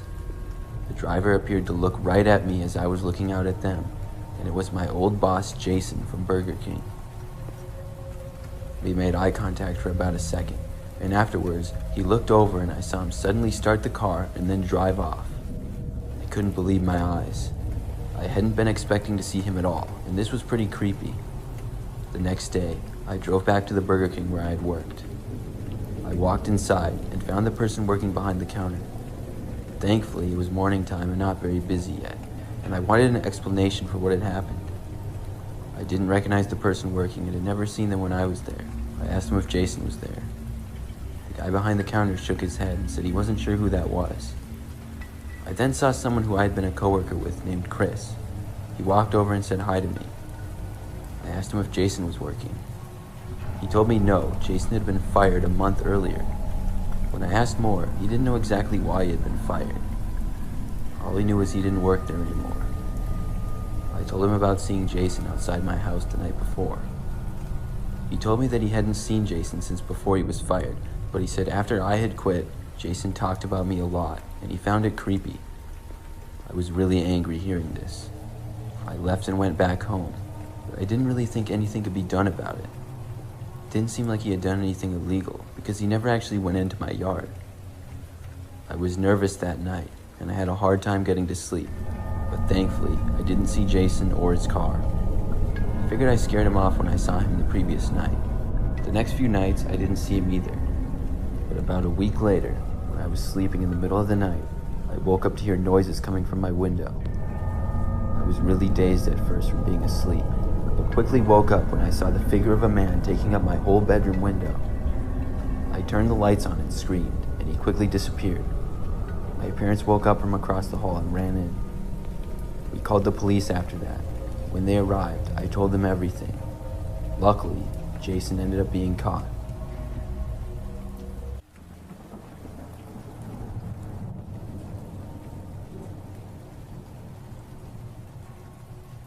I used to go hiking here and there. I went one time about a year ago on this trail that went into the middle of the woods. The area that I live in is a little out in the country, and there's a lot of good places to hike. So I was at this one hiking trail, and this was my first time at this one in particular. I started on the trail and things were fine. There seemed to be nobody else there at all. The trail was very long, but I say that because when I arrived, there were no cars in the parking lot. And as I started hiking, I did not see or hear anybody either. I went on the trail for about 30 minutes. By that time, I had reached a part that was in the middle of really thick woods on both sides. As I was walking down the path, I remember hearing a noise ahead, just inside of the woods. It was pretty far ahead, but I stopped to look. Of course, I figured that it was probably an animal of some kind. Moments later, instead of an animal though, a man appeared on the path. This man had long straight hair and a mustache. He walked out to the middle of the path and sort of faced me, but did not seem to be looking at me. Then he just stood there. I continued to stand where I was too. After the man didn't move for a few moments, I actually thought about turning around and going back. It just seemed really weird to me. But then I thought that I would just keep going and walk right past the guy. I approached the man, who was still standing right in the center of the path. He started to look at me as I got closer and was just staring. When I got real close to him, I waved and said hi. The man did not say hi back to me or wave. When I reached him, I was going to go around, but he stepped in front of me. The guy asked me where I was going, and I said that I was just walking on the trail. Right after the man started talking, he seemed a little bit off, like maybe he was on drugs of some kind or something. He was acting pretty sketchy, and then he told me to follow him. I said no thanks, and I decided that I would just walk back then. I said I really had to get going, and the man said okay. So I turned around and started to walk back. The man just continued to stand in the same spot for a while. Then I heard some noises just inside the woods on the trail, and I turned around. I saw the man walking back into the woods. I was glad to be getting away from him, because he seemed very strange, and I didn't know what he was doing. So I was just going to walk back to my car in the parking lot. But a couple of minutes in, I heard a noise pretty far back behind me on the trail. I turned around and noticed that the man was now walking on the trail behind me. He was pretty far back, but I saw that he was now carrying what looked like a large stick. I tried to walk a little bit faster and kept going. As I was doing so, I did my best to ignore the man. I could sort of hear him walking a ways back, so I would know if he was getting closer. About 5 minutes later, the man was still there, walking on the trail behind me. But shortly after, I stopped hearing him. I felt better and thought that he must finally be gone. But then, I heard him again a few minutes after that. He was still following me. The longer this went on, the more nervous that I became. Without really trying, I was now walking extremely fast, and it seemed like the man was keeping up with me. But he was not really getting any closer, which was good. This continued for what felt like a very long time. At last, I could see the beginning of the trail, where the parking lot was. I got out my keys as I approached, and when I reached the parking lot, I looked back again. The man was still there. I quickly unlocked my car, got inside, and then locked it. As I was driving away, I looked back and I saw the man reach the parking lot. He watched me drive away, and I was really glad to be getting out of there. I ended up reporting the guy for following me and his sketchy behavior. I didn't want another hiker to encounter him. After that experience, I have not been back to that trail. I don't really know who the man was, how he got to the park, or what he was doing. It was really strange for him to follow me all that distance.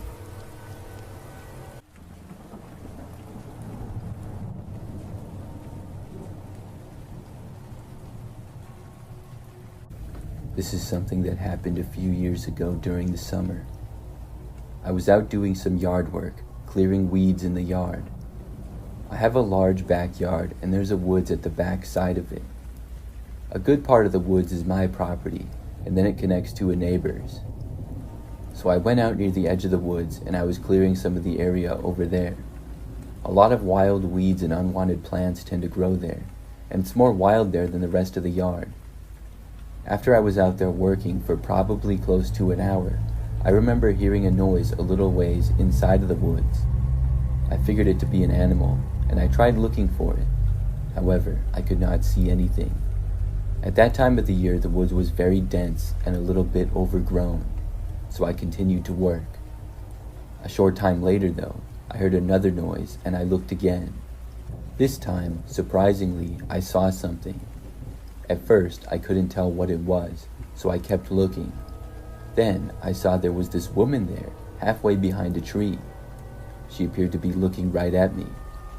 I was very confused. We seemingly stared at each other for a few moments. Then I moved away and went back into the yard. I hadn't recognized her, and I didn't know why anybody would be in my woods. This woman, whoever she was, remained inside of the woods. I walked back over, and when I looked again, she was gone. I asked if anybody was there, but I got no response. So after that, I went back to work. I was very weirded out by it, but overall was not too concerned. It was daytime and very light out, so I guess for that reason it seemed less creepy, and the woman seemed to be gone now. I didn't know why she was there, but I figured she got the idea that she should leave. So I continued working, only to see the woman again maybe 30 minutes later. I was at a different part of the woods, and I didn't hear a noise this time, but I suddenly just looked over and saw her there. She was deeper into the woods and in a different location, once more staring in my direction. This time I stopped what I was doing and I called out to her. I asked her who she was. I know she would have been able to hear me. She wasn't that far away, but the woman did not respond to me and just kept staring. I then moved a little bit closer, and when I did, she ran away and went out of sight. I was very confused and wasn't really sure what to do about this. Why she was in my woods, I had no clue. She wouldn't answer me.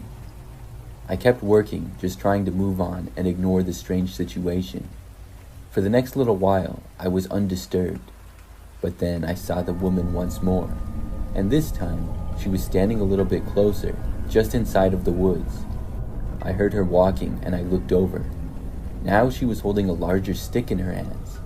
I wasn't sure if she was planning to use it as a weapon or what. And this was not just some flimsy twig, but something that looked pretty strong and sturdy. She started to walk over to me, and I asked her what she was doing. She did not answer, but continued moving towards me and went even faster.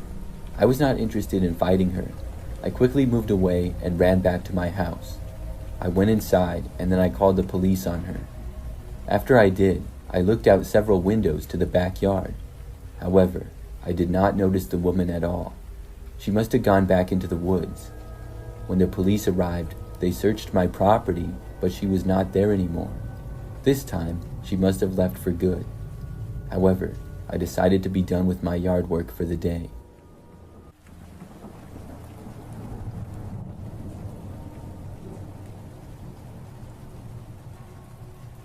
Several years ago, I was traveling through a very rural area where I received no service on my phone or anything like that. I was on my way across a 3-state road trip for business. I had been following Google Maps for the trip, but when I got into this particular area, it completely stopped working. Unfortunately for me, I was not on a major freeway or highway, so it wasn't all that easy for me to navigate the more quiet roads. My goal was to make it back to the freeway, and then I would know where to go from there. But I must have made a wrong turn or something, because the more I drove, the more I seemed to be going into the middle of nowhere. All I was seeing was trees and country land, with not even any other cars on the road in sight. It was about 11 o'clock at night, and at last I saw a gas station on the right side of the road. I had plenty of gas in my car, but without service, I figured I could stop and get either a map or I could ask who was working how to get back to the freeway. I pulled in to see that nobody else was at the gas station, but the lights inside did appear to be on, so I decided to give it a try. As I walked up, I noticed that the whole place seemed to be really outdated and looked like it was straight out of the 1990s. I parked my car and got out and walked inside. Sure enough, the door was unlocked, but once I got inside, things seemed even more strange. The place literally looked like it hadn't been touched for 20 or 30 years. It was abandoned, but did have some products for sale. I looked at the front counter, but I couldn't see anyone there. I walked over to it and looked beyond the counter. I even called out hello to anyone who could have been there, but I received no response. I wandered around the store a little bit, but the more I did, the more of an eerie feeling I had. The whole place just seemed creepy, how nobody was there and the place was seeming to be abandoned. At this point, I decided I could find my way back to the freeway myself. I wasn't comfortable there anymore, and I decided to leave and walked out. I got back inside my car and started it up. I took a look back at the gas station and noticed at the window directly in front of me, there was a man with his face pressed up against the glass with an insanely creepy smile on his face looking right at me. I wasted no time in driving away. I didn't look back and drove on the road until finally I had some service again. My maps connected once more, and I was able to make it back to the freeway. Looking back at that trip, I always get the creeps when I think of whoever that guy was looking at me the way that he did.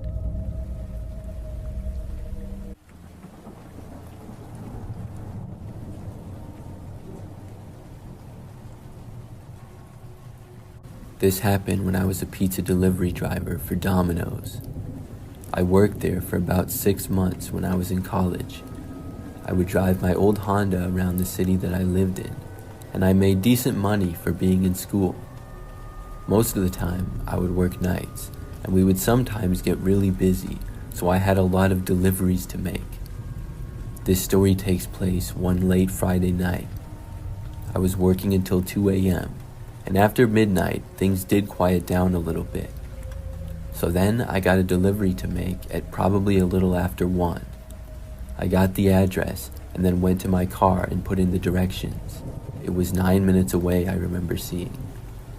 When I arrived, I remembered that the neighborhood was pretty dark. There were not many lights around, and it seemed like townhouses to me. They went along this street, and on the other side of it was a random parking lot, and then just grass and some woods. I parked on the side of the road and walked up to the building. It was about 2 or 3 stories high and looked pretty old. When I arrived at the front door, I realized that the house I was supposed to deliver to was upstairs. It was sort of like an apartment building, so I opened up the door and walked in. Immediately to the left was a door leading to one unit, and then there was a staircase straight ahead.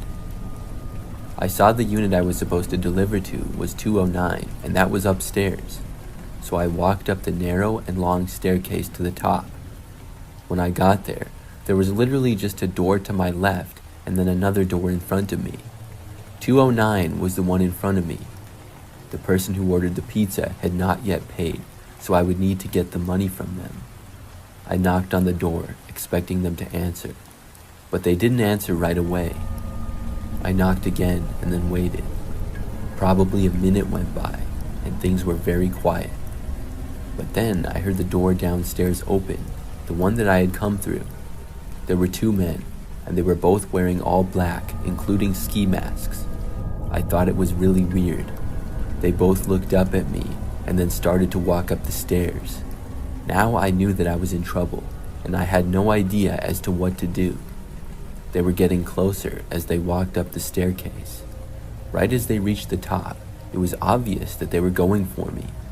I tried opening up the door to unit number 209, but it was locked. Then I didn't know what else to do. I just tossed the pizza, still in its box, in the direction of the guys. Then I looked over the railing next to me. There was a walkway beneath me next to the stairs. I believe it just led to another apartment unit on the ground level. So I climbed over the wall and railing, which was maybe 5 feet high. Then I jumped down. I did it just before the men reached me. The fall was probably about 20 feet if I had to guess, maybe a little more. My feet hit the ground first, and it really hurt. I remember I fell over, but for the most part I was fine. I sprung to my feet and ran for the door. When I was doing this, I heard the men start to go down the staircase after me. I ran as quickly as I could out of the building and back to my car. When I got inside, I didn't waste any time and I drove away. I didn't look to see if the men were still chasing after me or not. All I knew was that they didn't catch me and I had gotten away. I drove back to Domino's and then ran inside and told my boss what happened. He asked me if I called the police, and I realized then that I hadn't, so I called the police and told them what happened. Luckily, I didn't get in any trouble despite the fact that the pizza was never paid for. As it turns out, the 209 unit that I was supposed to deliver to was vacant and nobody lived there. I had been set up by somebody, but I never found out who. I worked there for just about another month before quitting.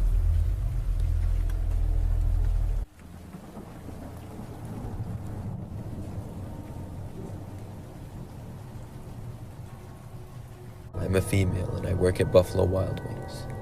I'm a server and it's a job that I've had for a little over a year now. A couple of months ago, I nearly quit though. One night I was working my regular shift and it was a pretty typical night. I was serving tables and also sometimes I would serve food to people sitting at the bar.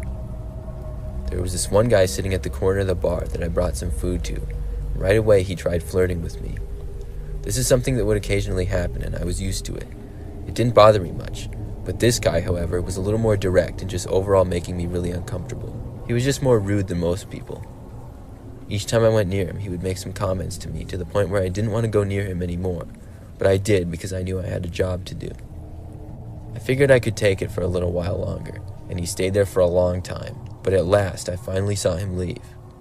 When I went to clean up the area, I saw that instead of leaving a tip, he wrote his number on the receipt and wrote for me to call him.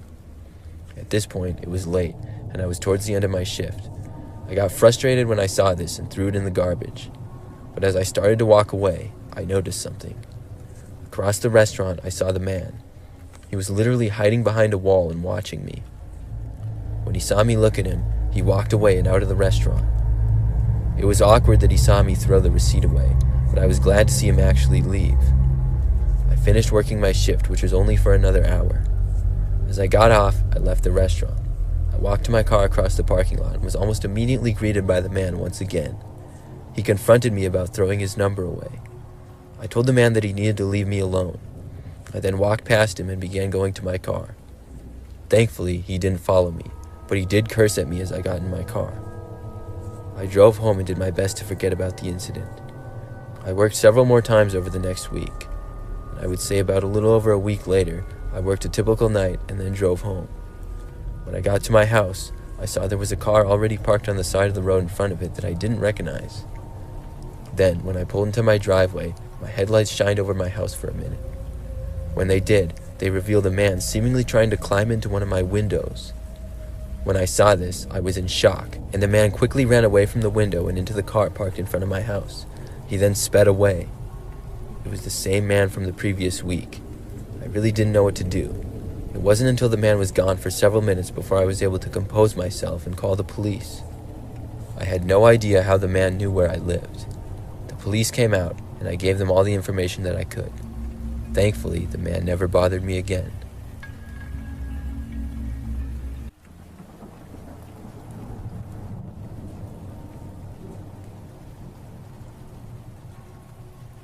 This story is the strangest thing to ever happen to me. It was last year, and I was about an hour away from my house where I lived, and on my way home. I was hungry, and it was nighttime. I hadn't had dinner yet, and saw a Burger King, so I stopped off for some food. I parked in the parking lot, and went inside. When I got inside, the place seemed sort of quiet, but I did see a few people eating inside, and one person up by the counter.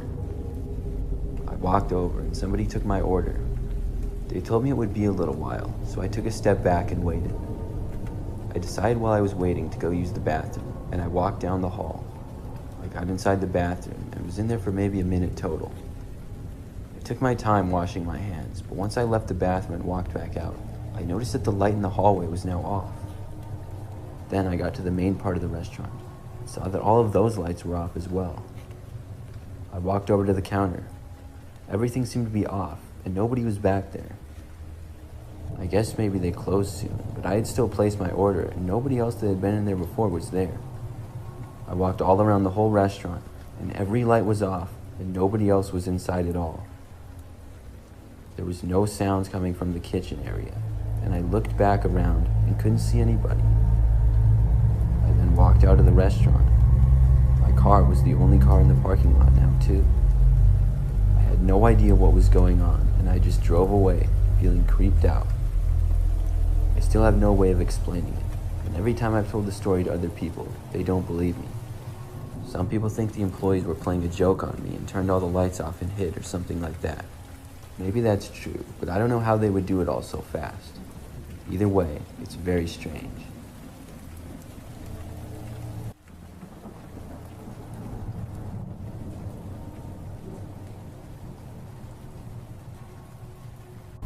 Last year, I had a strange experience. I was at home one night, alone in my apartment. Out of nowhere, I got a text message from some random number. I clicked on it, and there was a picture. The picture was a screenshot of my Facebook profile. I found this to be strange. I didn't know who was sending this to me or why, so I responded to the text, asking who this was. I never got a reply though, and soon forgot about it. Now, several nights later, it was a similar situation where I was by myself at home. I got another random text, and when I looked, it was from the same number. This time, it was another image, and it was a screenshot of a photo of my apartment complex. I didn't know what to make of this either. I responded once again, asking who this was that was texting me. I did not immediately get a reply. At this point, I was thinking that it was just some kind of a prank. I went into a group chat that I had with friends and asked if anybody was responsible. Each of them denied it. and I really believed them. I mean, it just didn't seem like something that they would do. I wanted it to be one of them though, because it was kind of creeping me out. Then, that very same night, I received another text message from the same number. As soon as I heard the phone text noise, I had a bad feeling. When I looked, it was another picture. This one was a screenshot of what looked like a news story. But this news story had to be fake. It said, "Michigan man beaten unconscious." Then there was a picture of me below the title. The picture of me was taken from either my Facebook profile or my Instagram. This was really alarming now. Was this their kind of way of threatening me with violence? Maybe this all was supposed to be threatening. They knew who I was, they knew where I lived, and now apparently I was going to be beaten unconscious. I didn't respond to this message either. I didn't know what to say. That very same night, I went to bed at the usual time. I was a little bit concerned and confused by the whole thing, but I didn't really think that it was that serious. It was probably just a prank of some kind. But that all changed. I was awoken that night suddenly by the sound of loud bangs on my front door. I got up and went out of my bedroom into the living room. There, the sound was much louder. I went over to the door and looked to the other side. There, I saw a man standing there, hitting the door with some kind of object I couldn't make out. I couldn't see the guy's face well at all either, because he was mostly looking down. I didn't want to stay there by the door, and I backed away from it. It seemed like the man might actually break in. I went into my bedroom, closed the door and locked it, and then called the police. Meanwhile, the guy kept banging on my door. Probably less than a minute after I got off the phone with the police, I heard a really loud noise. It seemed like the door was breaking. The next thing I knew, I heard footsteps inside. I moved to the back corner of my bedroom. The footsteps walked around, and then within a minute, seemed to head straight for my bedroom. I heard them get to the end of the hallway, and my heart was racing. Then, he tried opening my bedroom door, which was locked. And then, banging started on this door. I knew it wouldn't hold up for long. Eventually, if he was able to break my front door, he would be able to break this door. I grabbed the blankets from my bed and hid underneath them, not knowing what else to do. The guy was banging on the door for probably like 2 or 3 minutes. Then, finally, the police got there. It was great timing. After they entered my apartment, they were able to get the man. He was arrested for breaking into my place, and I pressed charges against him. The crazy thing is that I had no idea who he was. I had never seen him before that I was aware of. I never found out how he got my number or address or anything. It remains the scariest experience that I've ever had.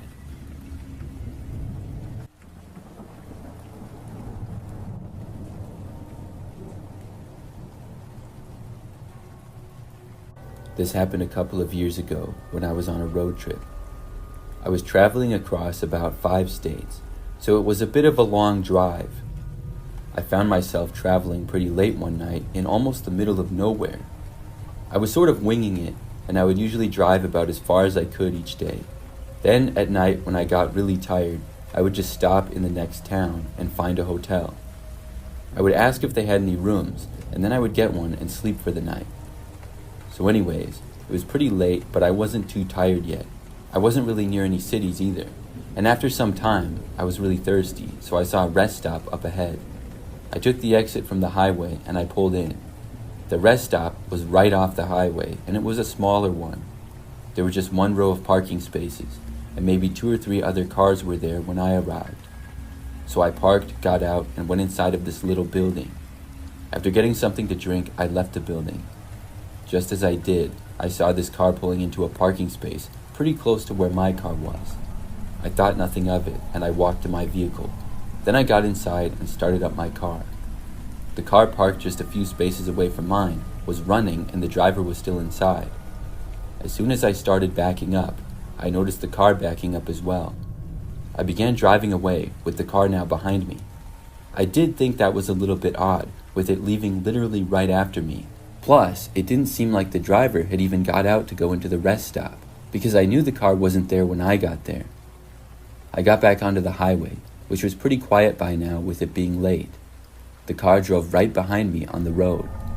It didn't take me long at all to wonder if this guy was intentionally following me. So to put it to the test, I started driving pretty slow. I think I was going at least 5 miles per hour under the speed limit. The car that was driving behind me did not bother to pass, but instead kept going behind me. I went down the highway for about 20 or 30 minutes. The entire time, the car stayed right on my tail. I was really surprised by this. I couldn't think of any reason as to why somebody would want to follow me. I got tired of it and was still basically in the middle of nowhere. So when I saw another sign for a rest stop, I decided to go to this one as well. I slowed down and took the exit. This one was much like the one that I had been to earlier. After going off the highway, the car followed me, which is what I was afraid of. Then I didn't bother to stop at all. I drove right through the rest area and then went back onto the highway. The car that was following me did the exact same thing. After that, I didn't really know what else to do. I felt like any place that I went, the car would follow me. So for a while, I just kept going down the highway. I probably went for another 20 minutes with the guy behind me for the entire time. Then, finally, the idea came to me to drive to a police station. I remembered it from somewhere, that that's what you're supposed to do when you're being followed. Except I was in the middle of nowhere. I took out my phone and quickly searched for a police station. Thankfully, I had service. There was a police station a little ways up the road and off the highway. I put in the directions and then followed them. Within a few minutes, I took an exit from the highway. The car behind me did the same. Then I drove on this quieter road for a short time and then arrived in a small town. And finally, there was a police station. I went into the parking lot and the car started to drive in after me. That made me worried. But then, in one motion, the car turned around completely, making a U-turn. Then it left the parking lot and went back onto the road. I decided to go into the police station and just report what had happened. After that, I looked for a hotel. It was very late, and I was able to find one in the same city. After that, I never saw the car again. I was able to continue with my road trip. However, I will always wonder who that was following me and why they were doing it.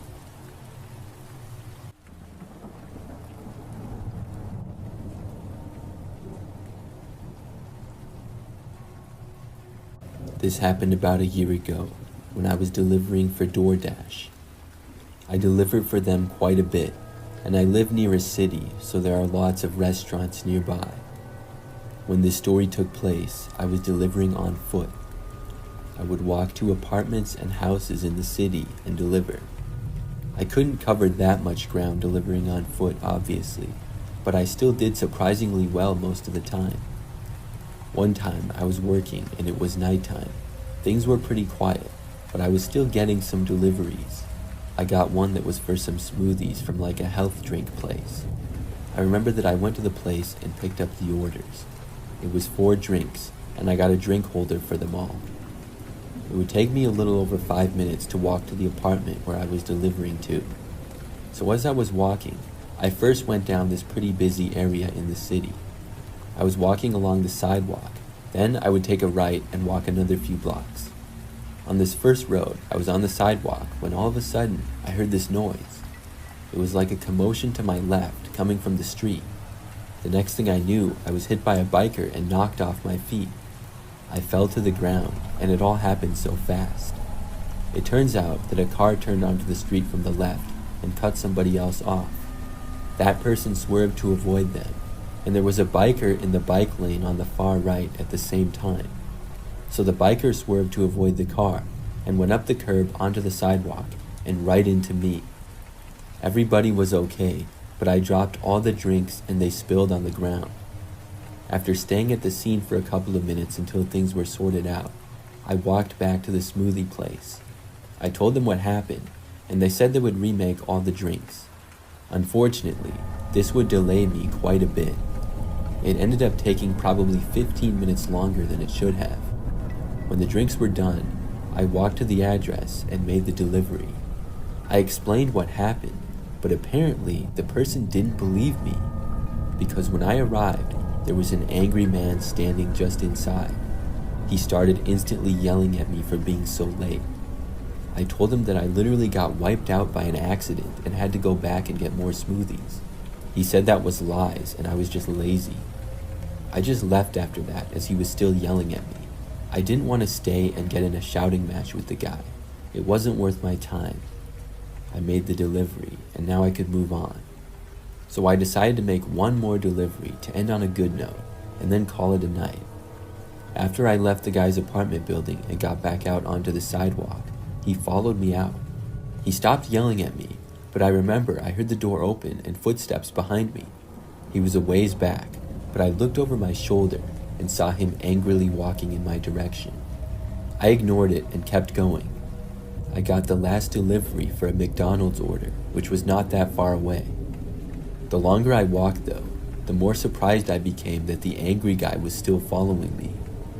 When I arrived at the McDonald's, he was still there. I picked up the order I was to deliver and then left. The man didn't go inside the McDonald's, but he was on the street a ways away when I left it. I started walking to make the delivery, and he started walking behind me once again. When I was on a sidewalk in a kind of busy area a couple of minutes later, I decided to confront him. This was just too weird and really uncalled for. I stopped and turned around. When I did, the guy then turned and went inside of a building, which was a convenience store. Clearly, he was just going in there to make it look like he wasn't following me or something. When he did that, though, I just kept walking to the address of my delivery. After that, though, I didn't hear the man again. When I got to the address, which was another apartment building, I looked around and didn't see the guy. I completed the delivery and then started walking back home. It was certainly a crazy night, but I was glad that I could go home now. From there, it was about a 15-minute walk back to my apartment building. For the first 5 minutes or so, everything was fine. But then, I heard footsteps behind me again, and I looked and saw the same guy. I was shocked to see it. I didn't know where he had gone and how he had caught up to me again. Either way, he was back and walking about 100 feet behind me. I kept going towards my apartment, looking over my shoulder every so often.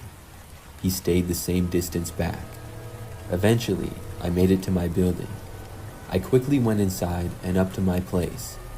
When I got inside, I looked out and saw the guy trying to enter. Then he walked away and left. I still can't believe he followed me for so long.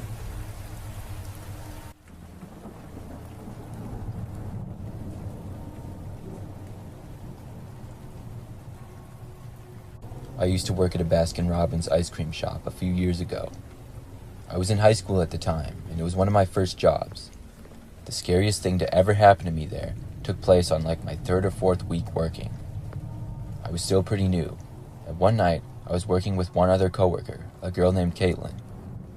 Our shop closed at 9 p.m., and at this time, I remember it was like 8:30 and not very many people were coming in at all. Caitlin and I were just standing around behind the counter talking and not really doing much. Soon it would be time to start cleaning and then close the place up, but for the moment, we were just waiting around to see if any more customers would come in. As we were talking there, we started to hear a small thud. It sounded like it was coming from outside and behind us. The noise started to happen repeatedly, and it seemed like there was someone or something hitting against the building. Both of us walked to the back, behind the counter, and closer to where the noise was. It got louder and louder the farther back we went, and it was confirmed to us that the sound was coming from outside. Caitlin and I decided to go outside and see exactly what it was making the noise. We walked outside and could see that the parking lot was empty of cars, aside from ours that were parked next to each other in the corner. We went around the side to the back of the building, but couldn't see anyone. There was a door back there and a few bushes, but we figured if someone was hiding from us in the bushes or something, it would not be a good idea to approach them. We decided to just go back inside and finish up our shift. We agreed that I would do some cleaning around the small seating area that we had, and Caitlin would stay behind the counter in case we got any final customers. When not 1 minute after getting back inside, we heard noise again coming from the back, but this time, it sounded like it was coming from inside. We both decided to walk back and look. When we got back there, we didn't see anything at first. My eyes scanned the room a few times, and then I noticed something. I could see an arm sticking out from behind a box. I pointed at it and whispered to Caitlin. Somebody was definitely hiding back there. We both immediately ran away and out the doors. We went back to our cars and saw that whoever was in there did not follow us out. They were inside somewhere, and I called the police while sitting in my car. We waited in our cars the whole time until the police arrived and we watched them enter the building. We had kept our eyes on the entrance and never saw anybody leave. No customers came in that time either. And when the police got there, they went inside and looked around. They ended up not finding anybody, but said that the door in the back was open. We went back to work after that, and the police stayed in the parking lot until we had finished cleaning and left.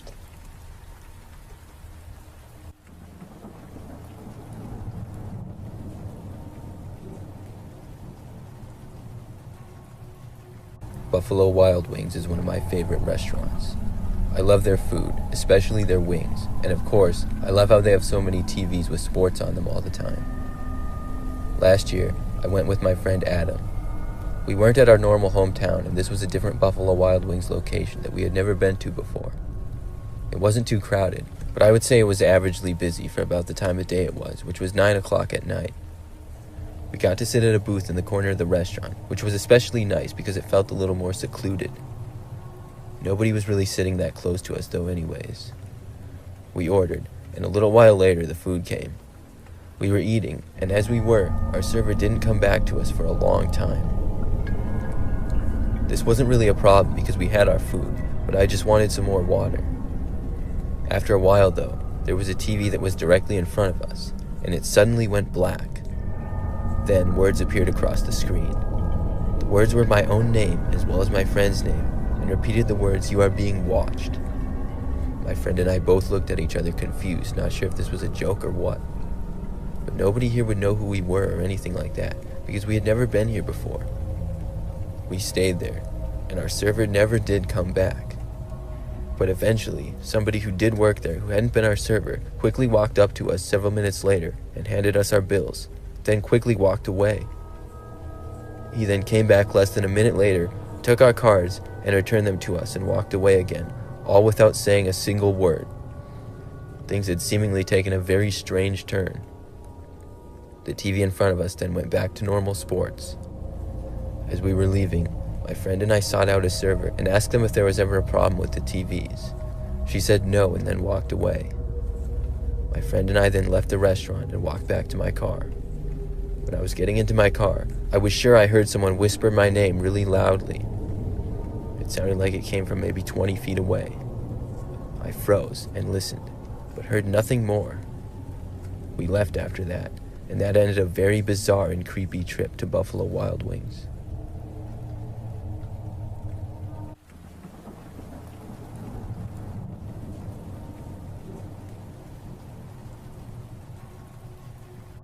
This is something that happened many years ago.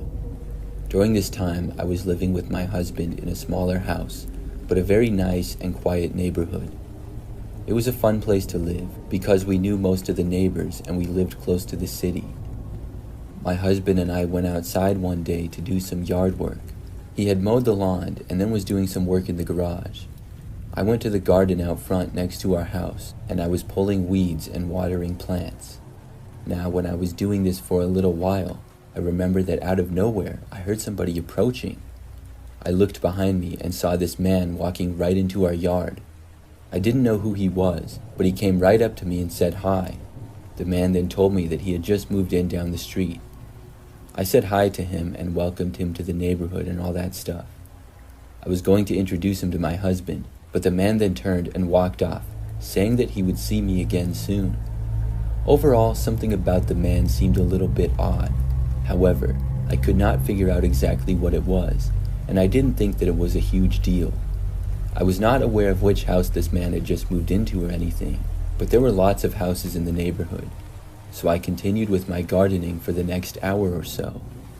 Not long after, my husband and I were done, and we went inside. This was some point in the afternoon. I remember that several hours later, we were inside and it was around sunset. I remember noticing that I happened to see the man walking down the sidewalk out front. When I remembered him, I told my husband about our encounter. My husband came in to see the man as we both expected him to walk by. However, the guy kind of slowed down. Then, just before our property ended and the neighbors started, the man surprisingly turned. He then started walking into our front yard. But he was not headed towards our front door or anything. Instead, He went right towards the side of our house, or possibly the backyard. When he got out of our sight, we went to another window. Both of us were very confused as to what he was doing. My husband said that he had never seen the guy before. Now, he went out of our sight for a while. We looked into the backyard, and it was getting pretty dark now, so we couldn't see everything. I didn't know if possibly the man had cut through our yard to go somewhere else or something like that, but we looked around for several minutes and did not see him. Then we finally left the room. It was very strange.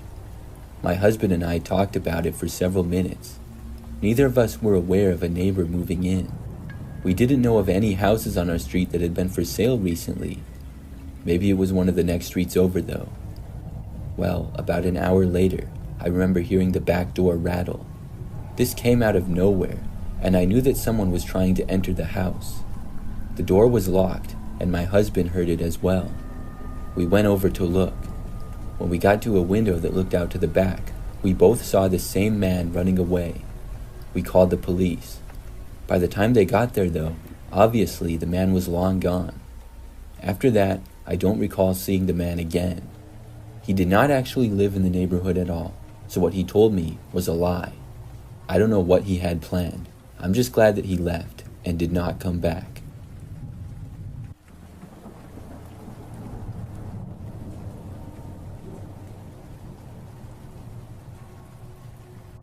This happened back when I was in high school. I remember that at my school, we would have a spring break that lasted an entire week. It was sometime in March, I believe, and I know that it became a tradition for my family to go on a vacation in that time. We lived up north, and usually would travel somewhere warm down south or something. So on this year in particular, I was a sophomore, and my brother was a senior in high school at the time. We took a family vacation to the beach, and flew there at the start of the weekend. The trip was going to be about a week long, and we were staying in a hotel. The hotel was very close to the beach, and you could walk there. After we flew down there, we were able to go to the hotel pool that night because it was a little bit later. The next day, though, we went to the beach for the first time. I remember that I went into the water at first, but then I went back to our chairs. We had a few chairs with our stuff at them, and the beach was pretty busy this day. My parents and brother were all in the water, and I was a ways away. I started to sunbathe and relax while everyone else played in the water. I would say about 15 minutes into this, and this creepy guy approached me. I remember that out of nowhere, I felt a tap on my shoulder. I jumped up really fast because it startled me. When I looked, I saw a guy standing there. He was probably 40 years older than me, and had messy hair and a scraggly beard. From the start, he was acting creepy. As if it wasn't bad enough to do that, he said hi to me and asked me what I was doing. I didn't really know what to say. I was just like, nothing, I'm just sitting here. Why? Then he said something like he saw me from a ways away and thought I looked pretty good.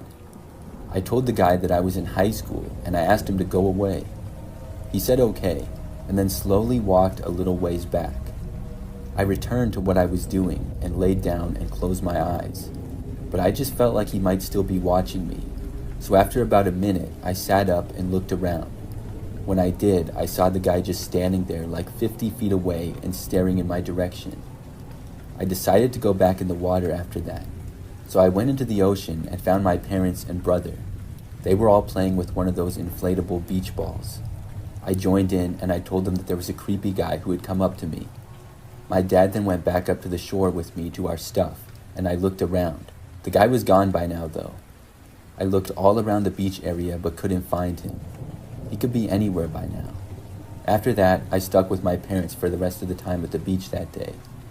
For the rest of that day, my family and I did some other fun stuff. We went to some local attractions and restaurants and whatnot. We got back to the hotel that night and were hanging out just before bed. I remember that I was really thirsty, and I said I was going to go down to the lobby to get something. So I left our hotel room and took the elevator down to the lobby. There was a small area with food and beverages where you could buy something. So when I got to the lobby, things were really quiet with it being later at night. It was also a somewhat big area. When I made it down there, I went to the drinks and got a water. It was at that point that I looked back to where I had come from and saw the same guy from the beach. It really took me by surprise, and I instantly was nervous. He was staring at me just like before. I went up to the counter and told the front desk worker my room number. I tried to ignore the guy as I did. After I started walking back out of the lobby, I saw him get up. He started walking closer to me, and he even said hi. I didn't even say hi back to him. I just ran away for the elevators. The guy didn't run after me, but I didn't want to wait for the elevators, so I remembered that I went up the stairs instead. I didn't know why he was in the lobby, if he was staying at the same hotel or what. When I got back upstairs, I told my parents how I saw the creepy guy again. The next day was fine. I didn't see him at all or anything. But the day after that, I did. My brother and I wanted to do some more swimming, but it was nighttime. We had been gone for most of the day. The hotel pool was nice because it remained open really late, and it was also outside. There was a bar area near it, and overall, it was a pretty good pool. So we went down there, and I don't remember what time it was exactly. My brother jumped in the pool and started swimming in it. I got in, but was in the pool for no longer than 5 minutes before I saw the guy enter the pool area.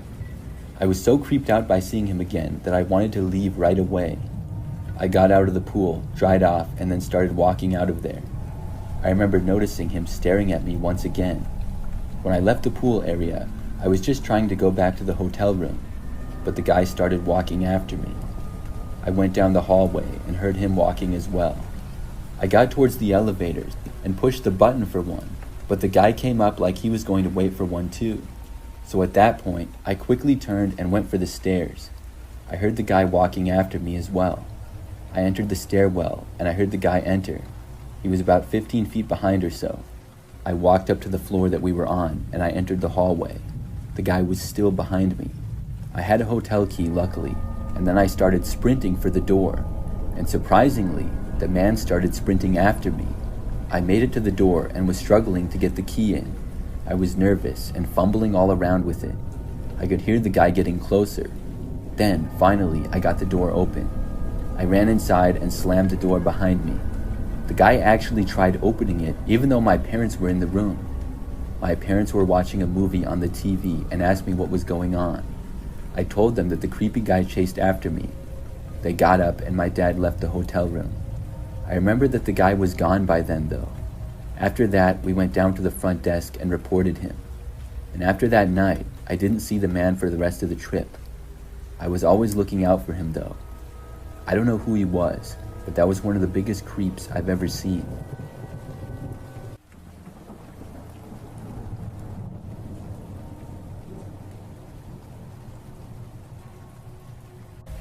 I used to deliver for Uber Eats sometimes. It was something that I did mostly on the weekends to earn some extra money. I would make deliveries in my car all around the city that I lived in. One night, I was working like any other. It was a little bit later though.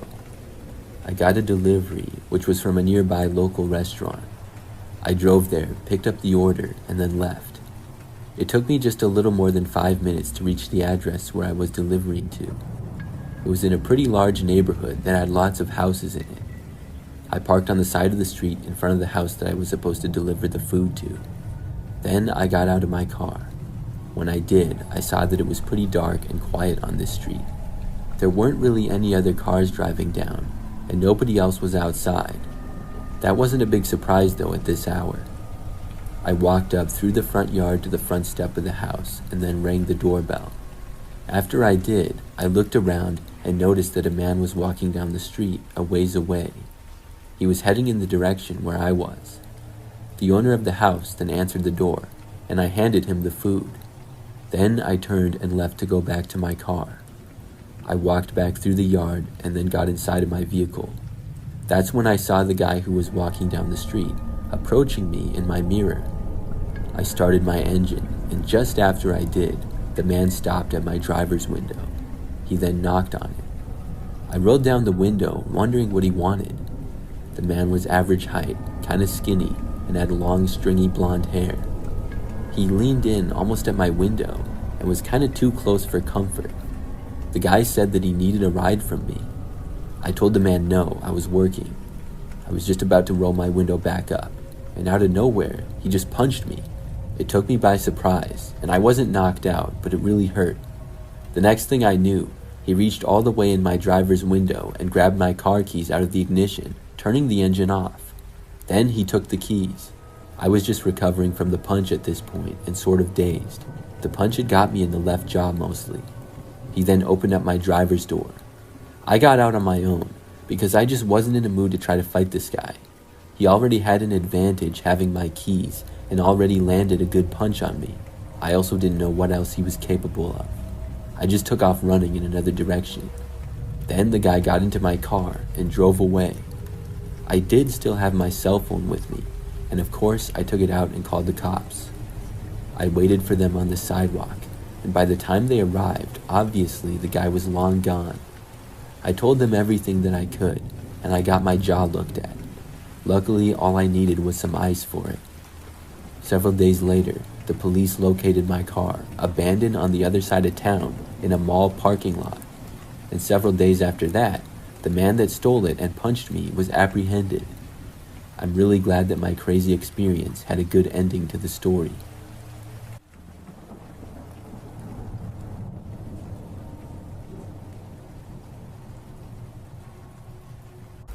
This is something that happened a couple of years ago. One of my good friends is a guy named Drew. We grew up together and have been friends since we were kids. So, at the time of this story, Drew had just recently got married to his wife, Jennifer. I remember that after they got married, they bought this house a little bit out in the country. It wasn't really that far away, maybe 20 minutes, but it was farther away from the city than I had ever lived, same with Drew. Both of us grew up in a much more populated area. They wanted more space, and the property has a really big yard, and much of it is wooded. I remember shortly after moving there, Drew invited me out to his place to check it out. When I got there, I was very impressed. They still had to get more furniture because it was a much bigger house than the apartment they had before.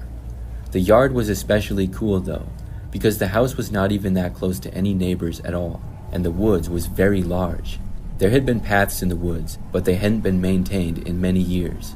So some of the paths were okay, and others were completely covered in tall grass and other plants and stuff. Drew wanted to show me the woods, so we walked out there. He said his plan was to buy a couple of four-wheelers and restore the paths. Then he could drive them through the woods. It seemed cool to me, and we went out to investigate the shape of the paths and mark off some points that had to be cleared. We ended up going pretty far out. I didn't realize just how big the woods was. We had been walking for quite a while, and the paths around this point were very covered. But that's when I first noticed somebody else was out there. I just remember randomly looking over to the left, and a far distance away, I saw a man walking. The man was seemingly just walking through the middle of the forest. This seemed really odd. I asked Drew if there were any neighbors' properties close by. He said no, and their property was the only one on the street with a large woods. I told him that I saw a man walking a distance away. By now, the guy was out of sight. I had only seen him for a moment before he was not in view anymore. Drew said that nobody should be out here, and this was his land, and he was 100% sure of that. We walked a little ways back to try to see where the man had gone, but we had no luck. The guy was so far away, and there were so many things in between us. Drew then called out asking if anybody was there, but got no response. We both just hoped that maybe it was a neighbor who for some reason wandered into his yard. Honestly, we had no clue, but we knew the guy wasn't supposed to be there. I thought that the guy would leave when he realized we were out in the woods though. So we continued to find the path locations and were marking them off by sticking markers in the ground. About 20 minutes later, we walked around this corner and we heard a noise behind us. We both looked back and saw the man. He crossed the path from one wooded part to another. He was probably almost 100 feet away. When we saw him, he quickly disappeared into dense woods. Drew yelled at him though, and we both started going in his direction. Drew yelled that this was private property and the man had to leave. We got to the location on the path where the man had crossed, and we looked into the woods where he had gone. The man never replied to Drew though, and we no longer saw or heard any sign of him. He would have enough time to be a good distance away by now. Drew yelled one more thing, saying that if he saw him again, he was calling the cops. After that, we continued on. Still, by this point, we were both very suspicious of seeing the man. We wrapped up and then decided to go back to Drew's house. We were probably at least a 15-minute walk from getting out of the woods, and I would say about 10 minutes later, when we were maybe 5 minutes from being out of the woods, there was another noise behind us. We looked, and the man was there again. This time, he came out of the woods onto the path and was walking towards us. Drew and I both just took off running. For some reason, I just had a feeling this guy was dangerous. Clearly, he was not listening to Drew and not bothered with the threat of police. We ran all the way out of the woods and into the rest of Drew's yard. Then we went inside and Drew called the police. When the cops got out to his property, they searched a little bit of the woods. However, the man was never found. Somehow, he was able to elude the police. I went home after that and was honestly glad that I didn't live there. I kept up with Drew and he updated me on things. He said that the man never returned, at least not that he was aware of. Drew still lives there with Jennifer and I've been to their house several times. He was able to complete the paths for his four-wheelers in the woods. Luckily, he has not seen the man at all. We never found out who the guy was or what he was doing there in the woods.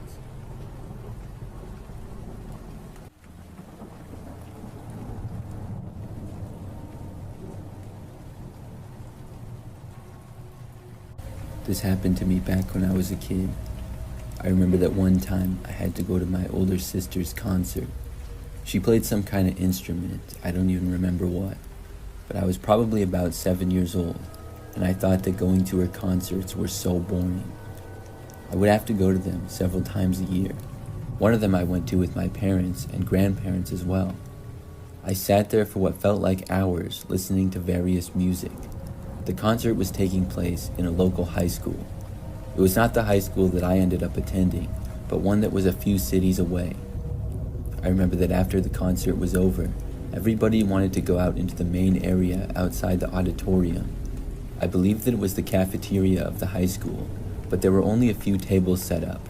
There were tons of people standing around and talking. All of the kids who performed and their families and friends were gathered around. After we located my sister, we were talking to her and some of her friends. In this time, I happened to spot one of my friends from school. He had an older sister who was in the concert as well. When I saw him, I walked over to say hi. Then we started walking around the school a little bit, just talking. This only lasted for about 5 minutes, and then his parents called him over to leave. At that point, I was more towards the front of the school, but still in the same large room. I started to walk back over to where my parents and sister had been. When I got over there, I no longer saw them though. I figured that they must have moved. I started to kind of walk around and look for them. The place was extremely crowded. When I was sort of on the side of the room and still walking, this guy approached me. He asked me if I was looking for my parents. The way he spoke made me think that he either knew my parents or knew who I was, but I had no clue as to who he was. And for some reason, I thought that he either worked for the school or was involved in the concert somehow. I don't remember why, if he was wearing something that looked official or if I just assumed. But I know that I thought that he did, and I told him yes. He then said to follow him, and I began to walk after the guy. I know that we went to the end of the room towards the front, and then he took a right. At that point, we both started walking down a very long hallway. The hallway was quiet, and nobody else was in there. I remember wondering why my parents went down there at first, and then my thoughts changed from wondering why my parents were there to wondering if my parents were there. I was starting to get suspicious of the guy. My parents had told me many times not to go places with strangers.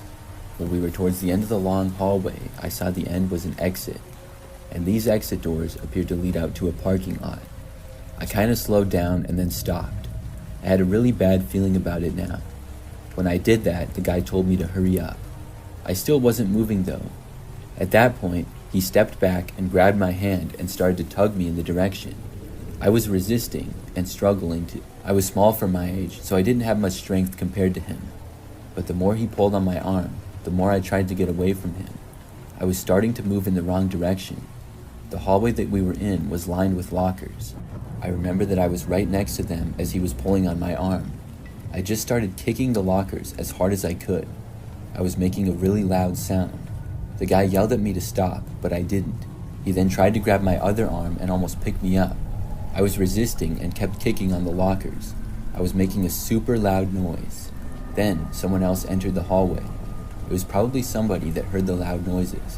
When they did, they yelled at us asking what was going on. That's when the guy just bolted. He let go of me and then went out the side exit door. I then went running back towards the person at the end of the hallway. It was a woman who I did not know, but I went up to her and told her what had happened. She eventually helped me find my parents, and I remember she got to a phone and called the police as well. An officer came out to the school and talked to me, and they looked around for the guy, but he was long gone. And I don't know if he was ever found either. I'm just grateful for the woman, and I'm glad that I didn't get kidnapped that night.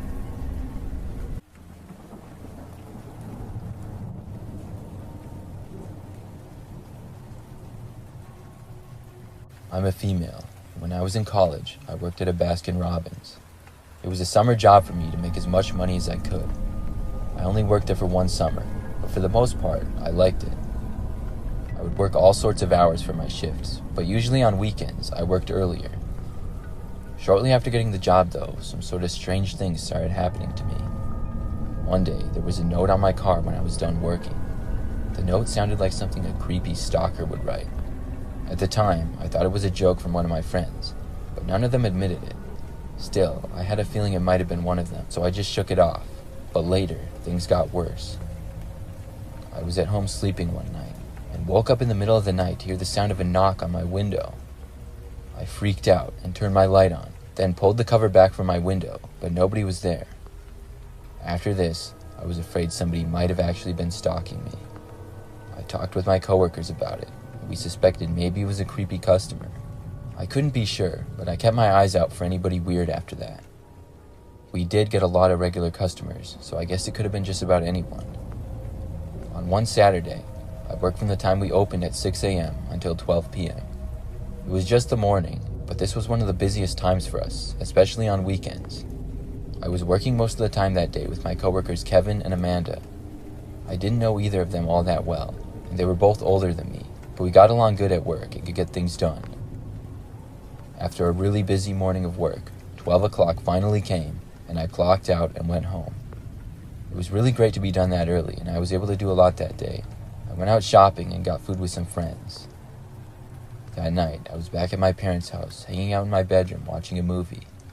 It was probably pretty close to midnight. I was tired, but I didn't work the next day, so I didn't mind staying up late.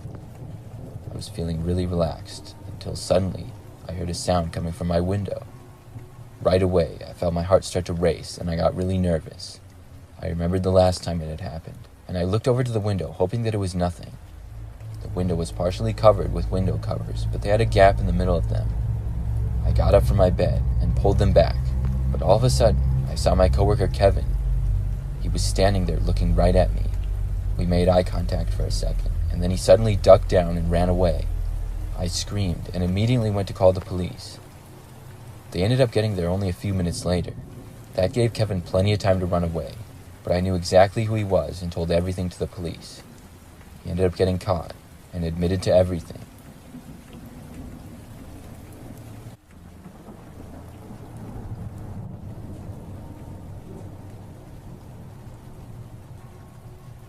This is something that happened back when I was 12 years old.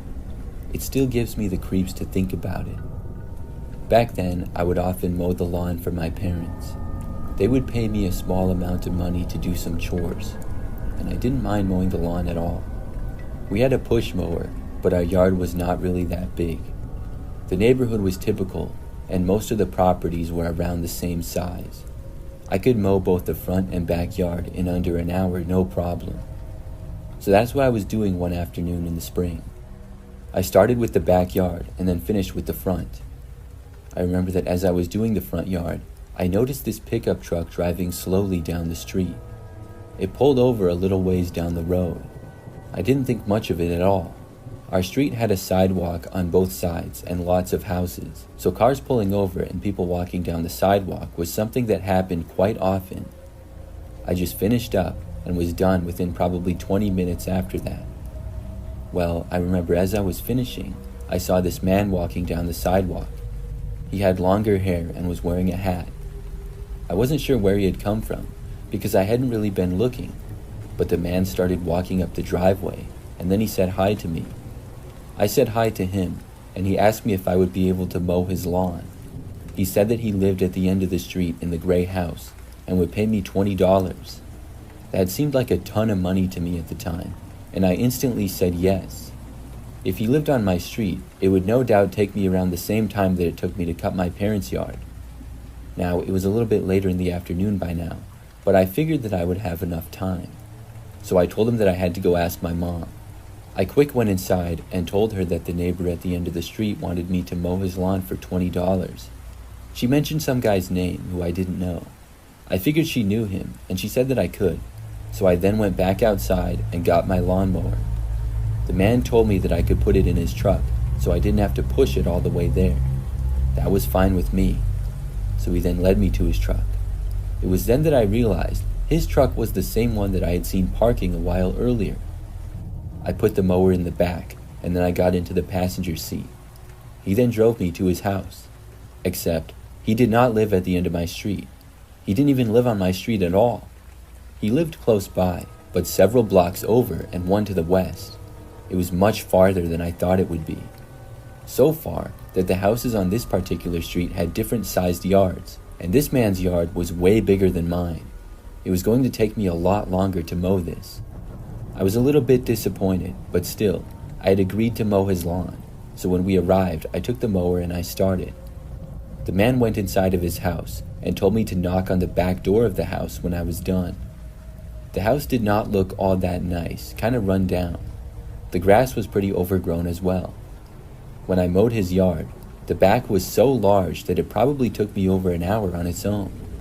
Then I did the front, and by the time I was finished, it was almost completely dark out. I then went to the back door of the house and knocked on it like the man had instructed me to. He opened the door and told me to come inside. I stepped in and told the man that I was done. I asked him if he could give me a ride back home now.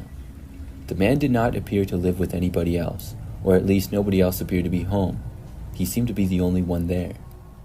The man told me that he would give me a ride home in a little bit, but not right now. He said in the meantime, I could go into the living room. I didn't like this at all, and I had a bad feeling. I didn't think to ask him why he couldn't give me a ride home right then and there. He didn't seem busy doing anything at all. I also completely forgot to ask him for the $20 he promised me for cutting his grass. At that moment, I just wanted to leave his house, so I walked back over to the back door. Then I just opened it and left. I then sprinted away, leaving the lawnmower in his front yard. I ran down the street, and the man did not leave and chase after me, but stayed in his house. I ran all the way back to my parents' house and went inside. I told them about what happened. They were very confused because they thought I was going to a completely different neighbor's house. My dad said that he was going to go over and get the lawnmower. So my dad left and came back a short time later. He said that when he got there, the lawnmower was down by the curb next to the garbage, which is not where I had left it. He also said that he knocked on the man's door several times, but he never answered. After that, I was not allowed to go near that street. But not too long after, I remember hearing that that house was for sale, and some other people soon moved in, thankfully. I don't know who that guy was, or where he went.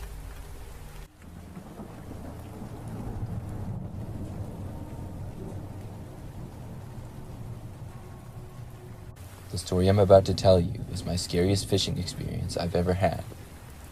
Fishing is one of my hobbies, and I've done it for years.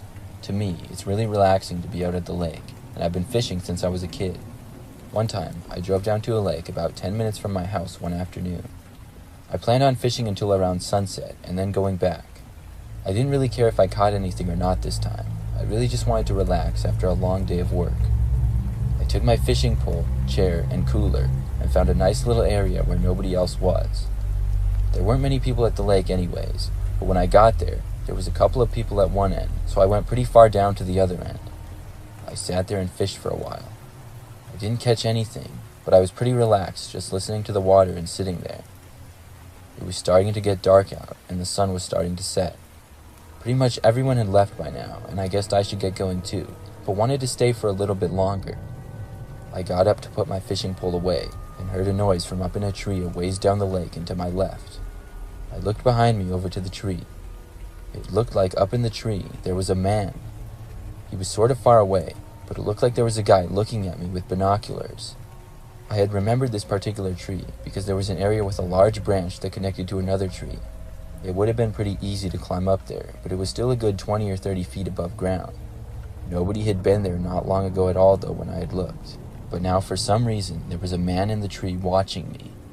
When he saw that I was looking right at him, he backed away behind another branch so that I couldn't see him anymore. I got up, packed my stuff, and started heading back. I was kind of creeped out that guy had been watching me like that. I walked down the path back to the parking area, which took me about 10 minutes. When I got back to my car, I saw that my tires had been slashed. My car was the only one left in the parking lot, and I got a bad feeling, so I took out my phone. I had a good friend who lived less than 5 minutes from this particular lake, so I called her and told her what had happened. She offered to come pick me up, which I was more than happy to hear. I waited by my car as it was getting darker and darker by the minute. The parking lot was mainly surrounded by woods and a path, and then had a quiet road that connected to the little parking lot. As I stood there next to my car, I started to hear noises in the woods, as if somebody was walking through it, but not on the path. They were coming from the opposite direction, and they were getting closer and closer. The way they were walking, I could tell that it was a person and not just an animal. Finally, I saw my friend's car pulling up on the road and coming to a stop. I quickly walked over to her car, threw my stuff in the back seat, and then got inside the passenger seat. As I got inside, I looked back to my car. I saw that next to it, a man emerged from the woods. He appeared to be the same guy who was up in the tree, and he looked to have a knife in his hand. My friend drove off quickly, and then we called the police. After we went back later that night with the police, the man was now gone, but I gave as best of a description as I could. Of course, it was dark out, and I couldn't give great details. I just know I'm extremely lucky that my friend arrived there when she did.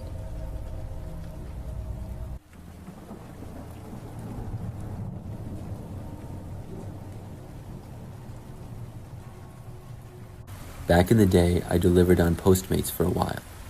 Postmates is a food delivery app if anybody doesn't know. This was in 2017 or 18, I believe. During that time, I lived right in the city and rode my bike just about everywhere. In fact, I didn't even have a car. I would also use my bike to deliver for Postmates. It was a great way to get some exercise and make some money as well. My favorite times to work were on nights and weekends, and I made pretty good money. I remember that one time I was working at night and I got a delivery at about 10 o'clock. I don't remember exactly where it was from, but after I picked up the food, I had to ride a few blocks over to a bit of a quieter area. By now, most of the streets were pretty quiet anyways. It was a street with lots of smaller houses on both sides. I remember that I pulled into the small driveway, got off my bike with the bag of food. Then I walked up, left it on the step, and rang the doorbell. After that, I headed back to my bike and got on. When I rode back down the driveway, I saw this other guy riding a bike in the street, and the entire street was so quiet, it was strange to see. The man riding was wearing a suit and tie and sunglasses. It looked very weird. He was slowly riding towards me. After I left the driveway, I rode away, and when I turned, I went down another street. I thought that I was way ahead of the guy, but I soon heard a bike bell behind me. I looked over my shoulder and saw the guy in the suit riding a ways behind. It sort of creeped me out a little bit because it was just a really strange sight. I kept riding and went back into the city. After like 5 minutes, I happened to look back again and saw that the guy was still following me. This was so weird, and I decided to be done working and just go home. I lived in an apartment in the city about 5 more minutes away, so I started to ride there. Now I had to turn several more times, and I tried to ride my bike faster to maybe get away from the man. But after making it most of the way back, he was still there. I was so weirded out by this guy. I didn't want to stop and ask him what he was doing. I kept going, and soon I arrived at my street. There were several apartment buildings and businesses on it, but it was pretty quiet at this hour and the businesses were closed. I rode my bike right up to the front, then got off of it and quickly attached it to the bike rack. I was good at doing this fast. When I did though, I watched the man in the suit ride up. I thought he might get off of his bike or say something to me, but he didn't. He just seemed to ride past me on the street, but he looked over at me as he did. Then I turned and went inside of my apartment building. I was relieved, but still very confused by it. I went up to my place on the 3rd floor and then went into the living room and looked out of my window. This window overlooked the street out front. When I did, I saw the same man in the suit again. He was still riding his bike and occasionally ringing the bell. I could hear it because my window was cracked open a little. I kept watching him. The guy was slowly riding his bike and just kind of going back and forth. It was like he was riding laps on the street in front of my building. I watched him for probably 15 minutes. I went away for a bit and came back, and he was still there. I closed my window and covered it and tried not to look. But sometime later, I couldn't help myself, and I looked again. This time, the man was finally gone. So he rode his bike around the street out front for about 30 minutes at least. It was really weird. I still don't know who he was or what he was doing.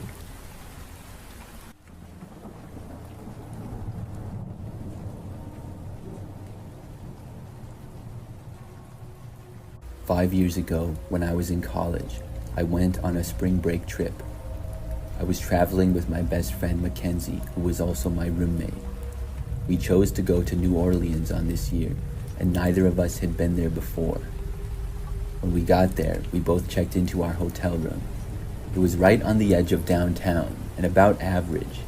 We were both students, so we couldn't afford anything that fancy. We were staying there for almost a week and had lots of things planned. The first couple of nights, we went out to some bars and restaurants. I think it was like the 3rd day that we were there, I started getting these creepy text messages. Out of nowhere, I got a message on my phone that said, "Hey." When I asked who it was, they didn't answer, but they told me to come outside. I thought that it was the wrong number, and I told them that, but then they mentioned my name. They said that they were in New Orleans as well. I was really creeped out by this. I talked with Mackenzie about it, and we couldn't think of who it could possibly be. At this point, it was still pretty early in the night, and Kenzie and I were going out. So after we left, we were at this bar, and it was pretty busy. I noticed that I got another text when I was there. The text from the person said that they were also at the bar and they saw me. This was really creepy, because nobody knew that we were there other than us two. Now I knew this was no joke, and I wondered who it was. But it could have been anyone inside there, and the place was so busy. There was no way of knowing who it was. I texted back, asking who it was, but didn't get a response that I was hoping for. The response said, "Go out back." I wasn't going to do this, obviously. It could be dangerous to go into an alleyway behind the bar to meet some creep that somehow had my number and knew who I was. I didn't respond to this. Instead, I looked around carefully, hoping to see somebody staring at me in a creepy way or something. But I really couldn't tell. I showed the text to Kenzie and we decided to leave. We had been there for a while, so we would have gone back anyways. So we left the bar and walked back to our hotel, which was maybe a 10-minute walk. On the way back, I was careful and looked behind us, but didn't notice anything unusual. There were some people walking along the sidewalk, but no way of knowing if it was suspicious or not, because it was a straight shot back to the hotel, and a decent number of other people were out walking. So we got back to the hotel and went up to our room. Then I was going to go to bed pretty soon. In the meantime, I was just sitting on my bed and scrolling through my phone. Probably like 15 minutes after getting back, suddenly somebody knocked on the door. I didn't want to get up and answer it. I had a feeling that it was the creep who was texting me. I checked my phone, but there were no new messages on it. Then, whoever was there tried entering our room, but the door was locked. I then walked over to the door. By the time I got there, though, the person must have left because I didn't see anybody. I even opened up the door and looked around the hallway, but saw nothing. Then I went back inside. I was talking with Mackenzie for a little while about the whole ordeal. That's when I started getting texts again. First, they said, "You should have answered your door." Then they were telling me to come out of my room. This had gone too far in my mind, and I called the police. I told them that I thought I was being stalked, and somebody tried entering my hotel room. They said they would be there in about 5 minutes. So I waited a little while, and then I texted the person to come to my room and I would answer the door this time. They ended up coming back to the door and knocking on it again. I still didn't answer it, but the police arrived right after that. They met the guy in the hallway. After that, I came out of the room and I spoke with the police as well. The person the police found was in fact the same one who was texting me. It was a guy who I had never seen before. He looked pretty young, maybe in his 20s. The police did a bit of an investigation, and they found out that the guy had seen me and found out I was staying at this hotel. He must have followed me or something. He then apparently had a good friend who worked at the hotel. He asked his friend for my name and number, which he was able to look up, and then gave it to him. The friend ended up being fired for his actions. I'm not sure what would have happened if the police didn't get there when they did. I don't know what the guy was planning to do. I'm really glad that it all worked out though.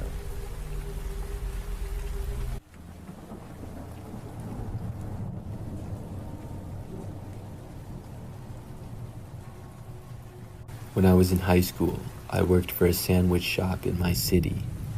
It was my very first job I ever had, and I was just 16 years old. Mostly, I would help out by sweeping the floors and things like that, but I also did the deliveries.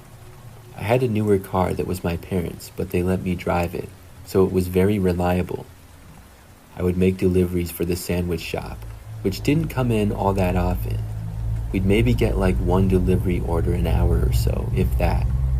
It was much more common for people to just come in and get the sandwiches or pick them up. But one night, when things were pretty quiet, we got a delivery order at like 10 p.m.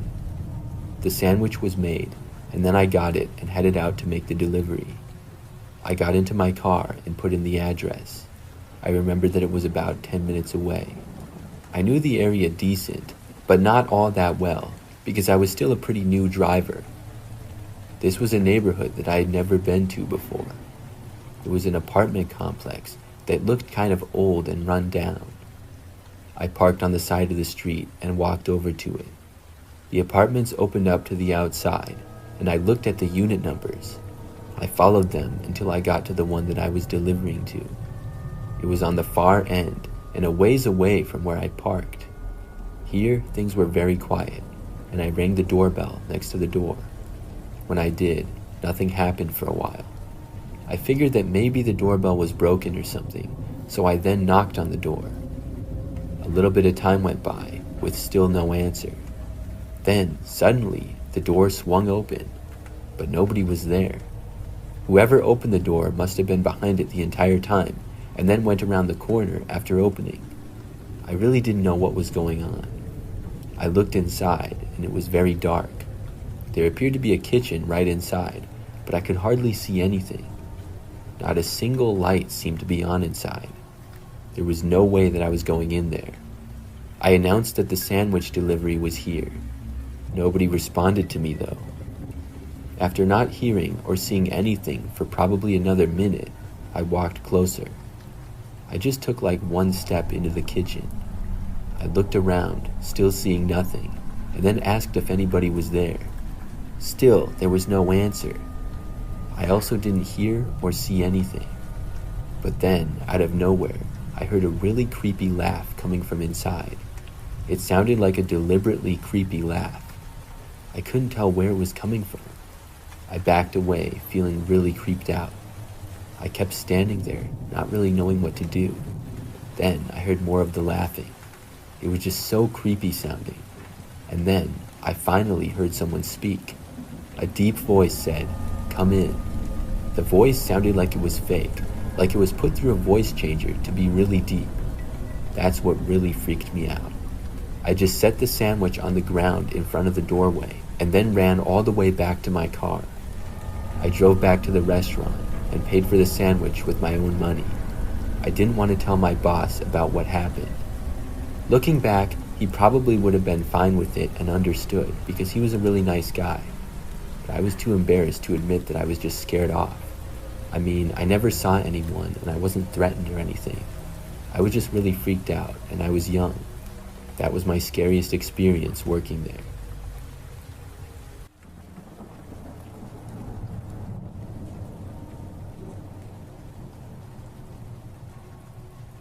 Last summer, my girlfriend and I went up to go camping for a weekend up north. There was a nice little campsite about 2 hours drive north from where we were from. We had some outdoor activities planned, like hiking, fishing, and having a campfire. The first day that we got there, we mostly hiked all day and then had a campfire at night. We stayed in a tent that I had brought, and the next morning when we got up, we had planned to go fishing right away.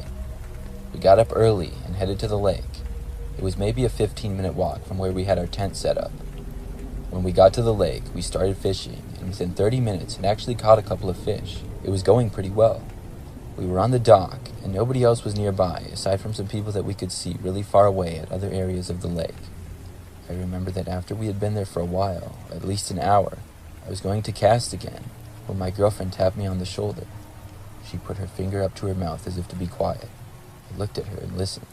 I could just barely hear the sound of somebody saying my girlfriend's name. And then they said my name.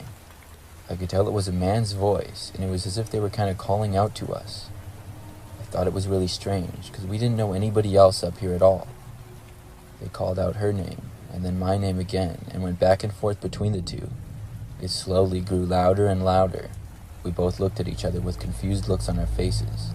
Who could this be? And why were they calling out our names? We answered back by saying, "Who's there?" They just continued though, and for a while stopped, but then picked back up about 10 minutes later. We looked around in all directions, but couldn't see where this was coming from at all. After a while, it was getting annoying and also slightly creepy. We decided to pack up and head back. After all, we had been fishing for a good amount of time.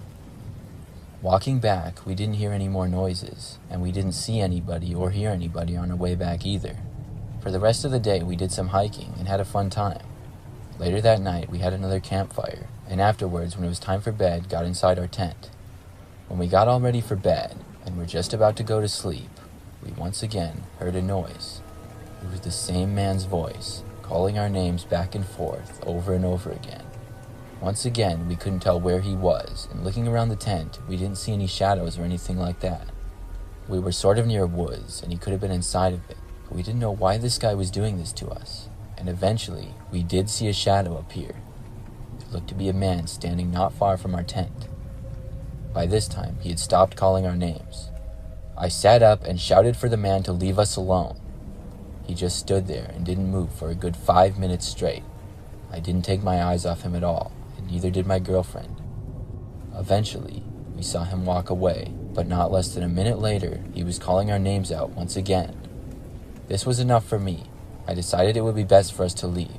We both took our valuables, and on the count of 3, ran to my truck, got inside, and drove away, leaving the tent there. The next day, we came back to pick it up. Our tent looked like it had been messed up a little bit, but all the stuff we left seemed to still be there. We packed it up and headed home. To this day, we don't know who that guy was or how he knew our names, but luckily, he didn't do any harm to us.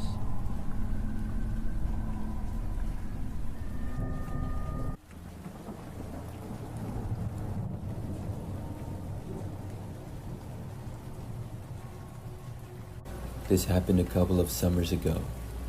I was out in the back doing some yard work. There had been some storms recently, and I have a somewhat large property. I have an open area in the backyard, and then there's also a woods that borders it. So I was with my wife, and we were picking up the tree branches and sticks in the yard. Then we were bringing it to a pile just inside of the woods.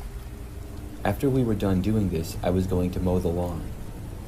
So I remember that we were working for a while, and my wife suddenly came up to me and said that she saw someone in the woods.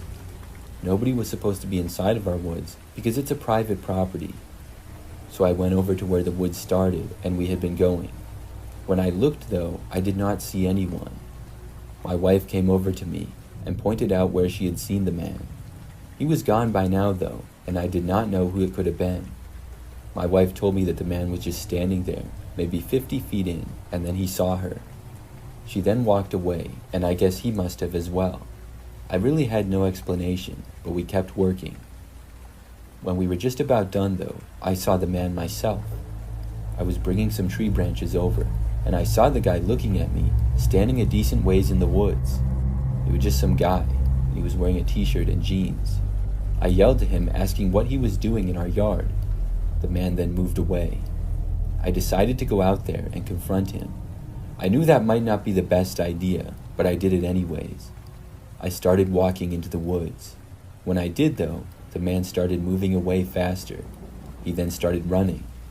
I actually ran too for a short time and told the guy not to come back.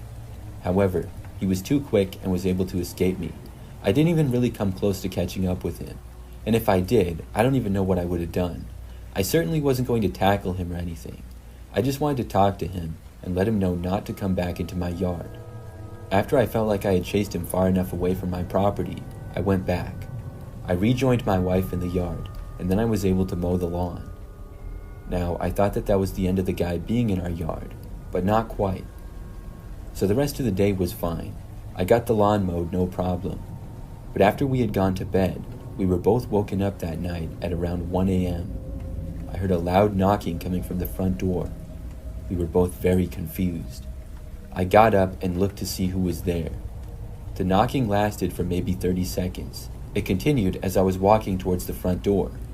By the time I reached the front door, though, it had stopped. I looked out and I saw what appeared to be a man moving away.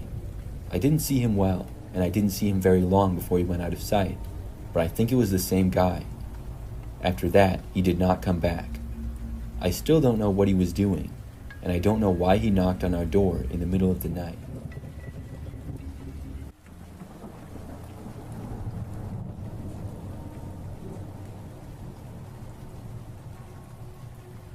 This is something that happened back during my freshman year of high school.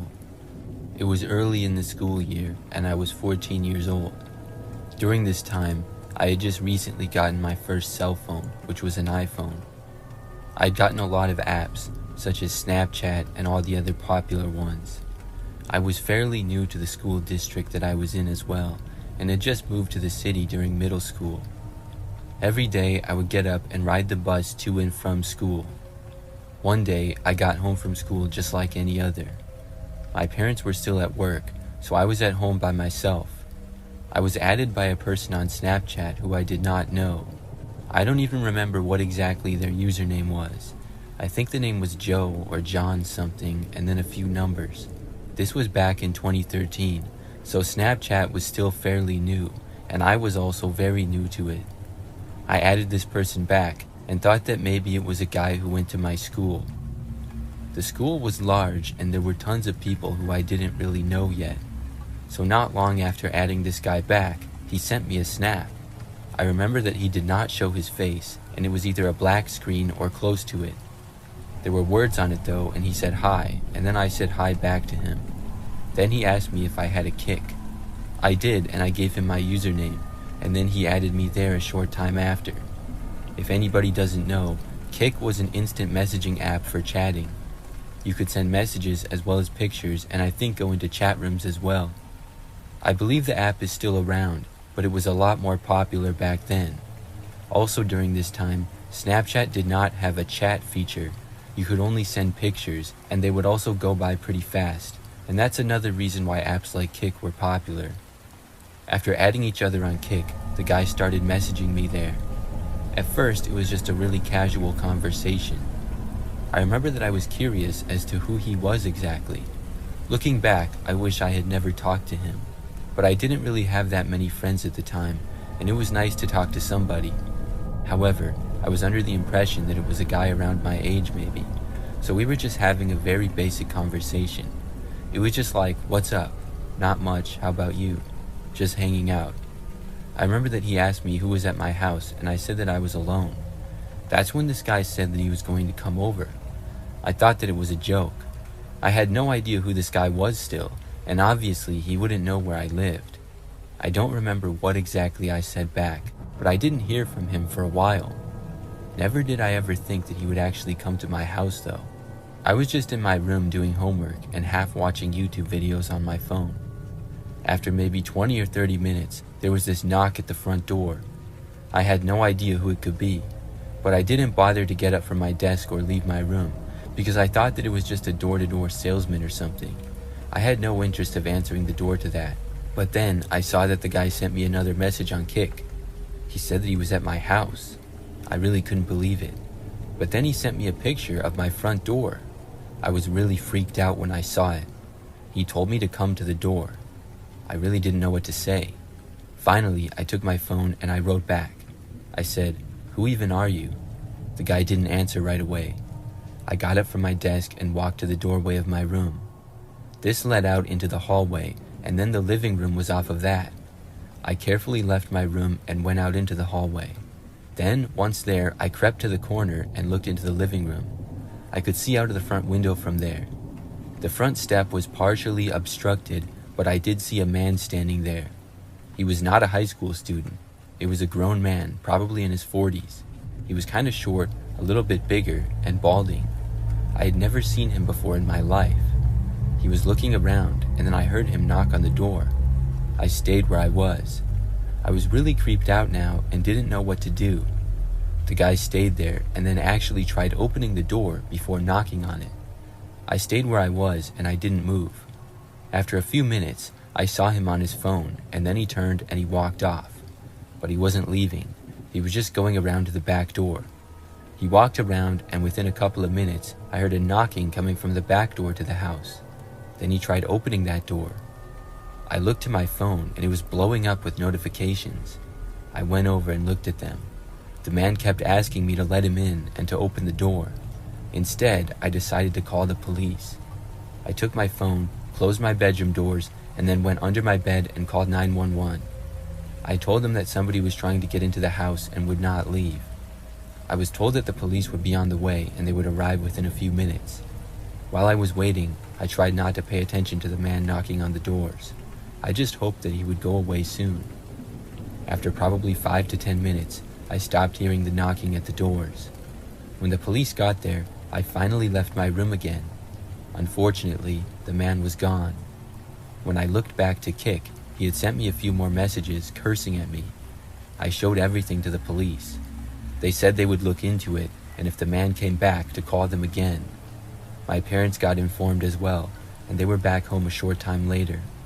Luckily, after that, I never saw the guy again. I'm still not sure how he knew where I lived or even who I was. The only thing that I can think of is that he must have seen me either getting on the bus for school or after school. It still creeps me out to think back to it.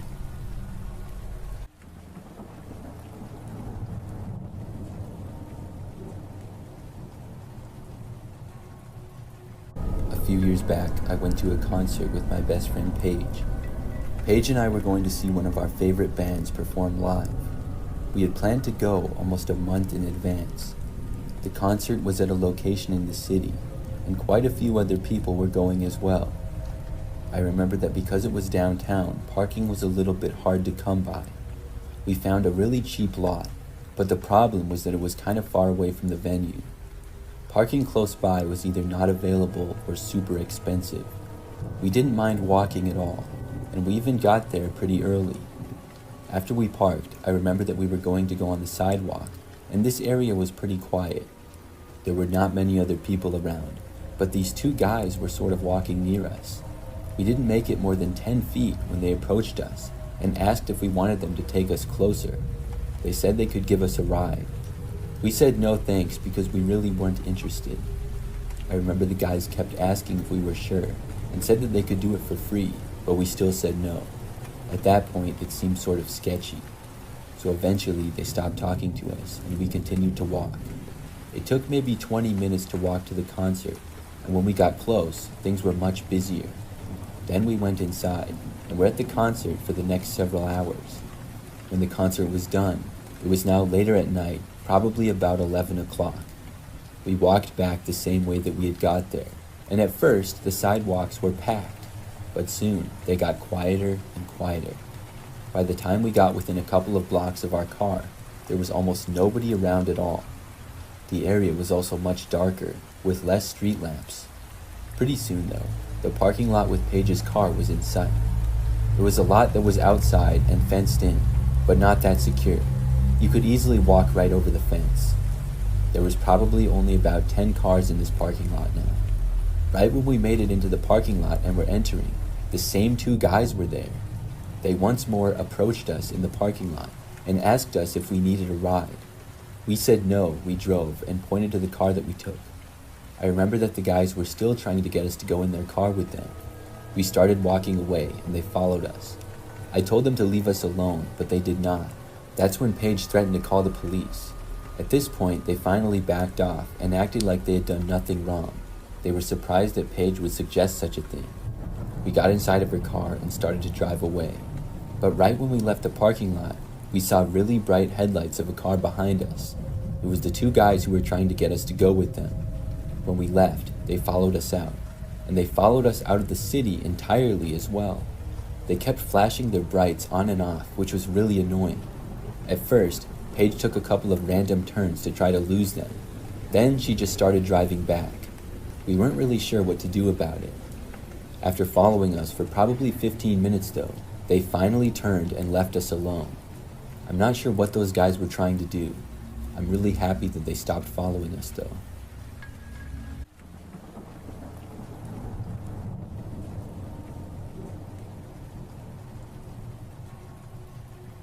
I remember I had a really memorable experience several years ago. I was 18 at the time, and my little sister was 15. She went to a concert with friends, and my parents told me that I had to give her a ride home. The concert was in the city, and it was a little over 10 minutes away from where we lived. I'm not sure if it was Justin Bieber or Taylor Swift or what, but there was like 1 million people there. So I drove down to the city and ended up getting really lucky to find a parking spot on the side of the street. I parallel parked just a couple of blocks away from the concert venue. It was sometime at night, and I think the concert was supposed to be ending shortly, so I texted my sister and let her know where I was. Meanwhile, the street and sidewalks were pretty quiet. I was guessing it would be chaos after the concert, so I really hoped that my sister would leave right away. As I sat there, I turned my headlights off and then just went on my phone. Probably 10 minutes into this, I remember hearing footsteps outside of my car. I figured that it was just somebody walking down the sidewalk, but I looked up and saw a guy approaching from behind and go right up to my window. Then he knocked on it. I rolled the window down a little bit and asked the guy what he wanted. I was afraid that maybe he was a parking cop and was telling me that I couldn't be here or something. But the guy just asked me if I could get out and help him. I asked him what he needed help with, but he didn't say. He just told me that he would show me. This guy seemed sort of suspicious. I told him I couldn't because I was waiting for my sister and I had to pick her up. He kept asking me and I told him no again. At that point, the man actually walked away. He went towards the back of my car and then went up back on the sidewalk. But he didn't keep walking away any farther. He just stood around on the sidewalk only like 20 feet away from me. Then I watched him take out a cigarette and start smoking it. I kept waiting for my sister. Several minutes went by, and this guy was still just standing there. The more he was standing there was making me uncomfortable, like I just knew that he was going to approach me again.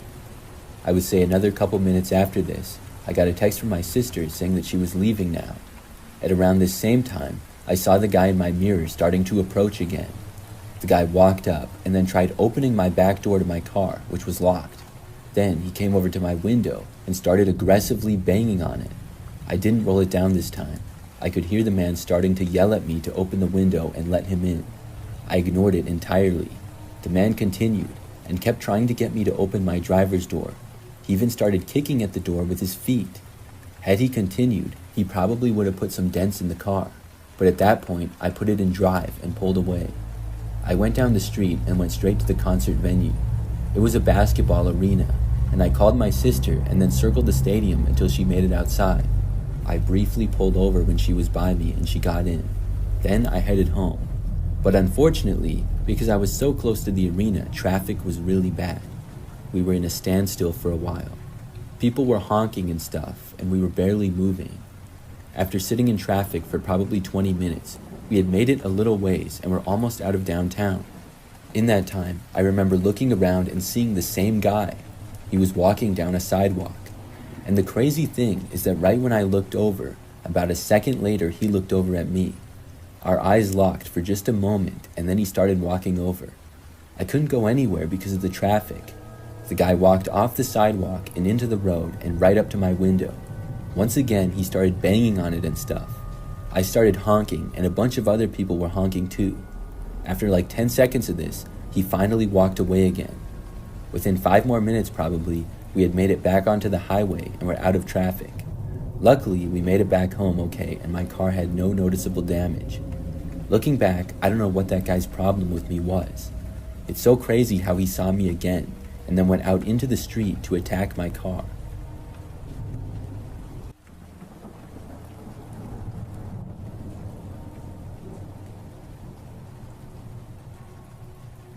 Back in the day, I used to go on Omegle from time to time. Omegle recently shut down, and when I heard about it, I was reminded of my own crazy experience. If anybody doesn't know, Omegle was a video chat website. You would use a webcam and would be randomly paired with a stranger.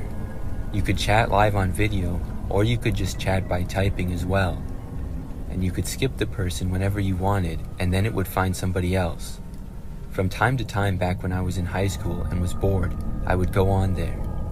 One time, I was just hanging out in my bedroom. As it got later at night and I was not tired, I just randomly decided to go on Omegle. When I first got on, I don't remember the exact people that I saw, but it was pretty typical. Most of them, either I skipped or they skipped me within the first 10 seconds.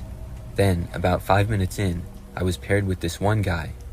Right away, he looked really strange and also creepy, which caused me to not skip him just because it was fascinating. The guy was in a mostly dark room, and his eyes were very wide. He had a very strange hairstyle as well, and he was just staring at the screen very intensely. I figured he was just messing around trying to look as creepy as he could as a joke. It certainly worked. After he just stared at me on the screen for a while though, I finally said hi. The guy asked who I was, and I just said my first name. He definitely seemed off, and it was really weird. He remained staring at me the entire time, and he spoke in a very monotone way. I thought about skipping him, but I was also interested to see what else he would say. I asked him his name, but he did not tell me. He just asked me where I lived, but I didn't tell him that.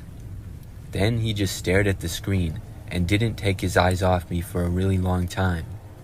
I asked him a couple of questions, but he completely ignored them. So at that point, I finally decided to skip him. He was just a little bit too weird. I matched up with some other random person. Then it was more of the same, mostly skipping or getting skipped pretty early on. I had a few short conversations with people that weren't bad.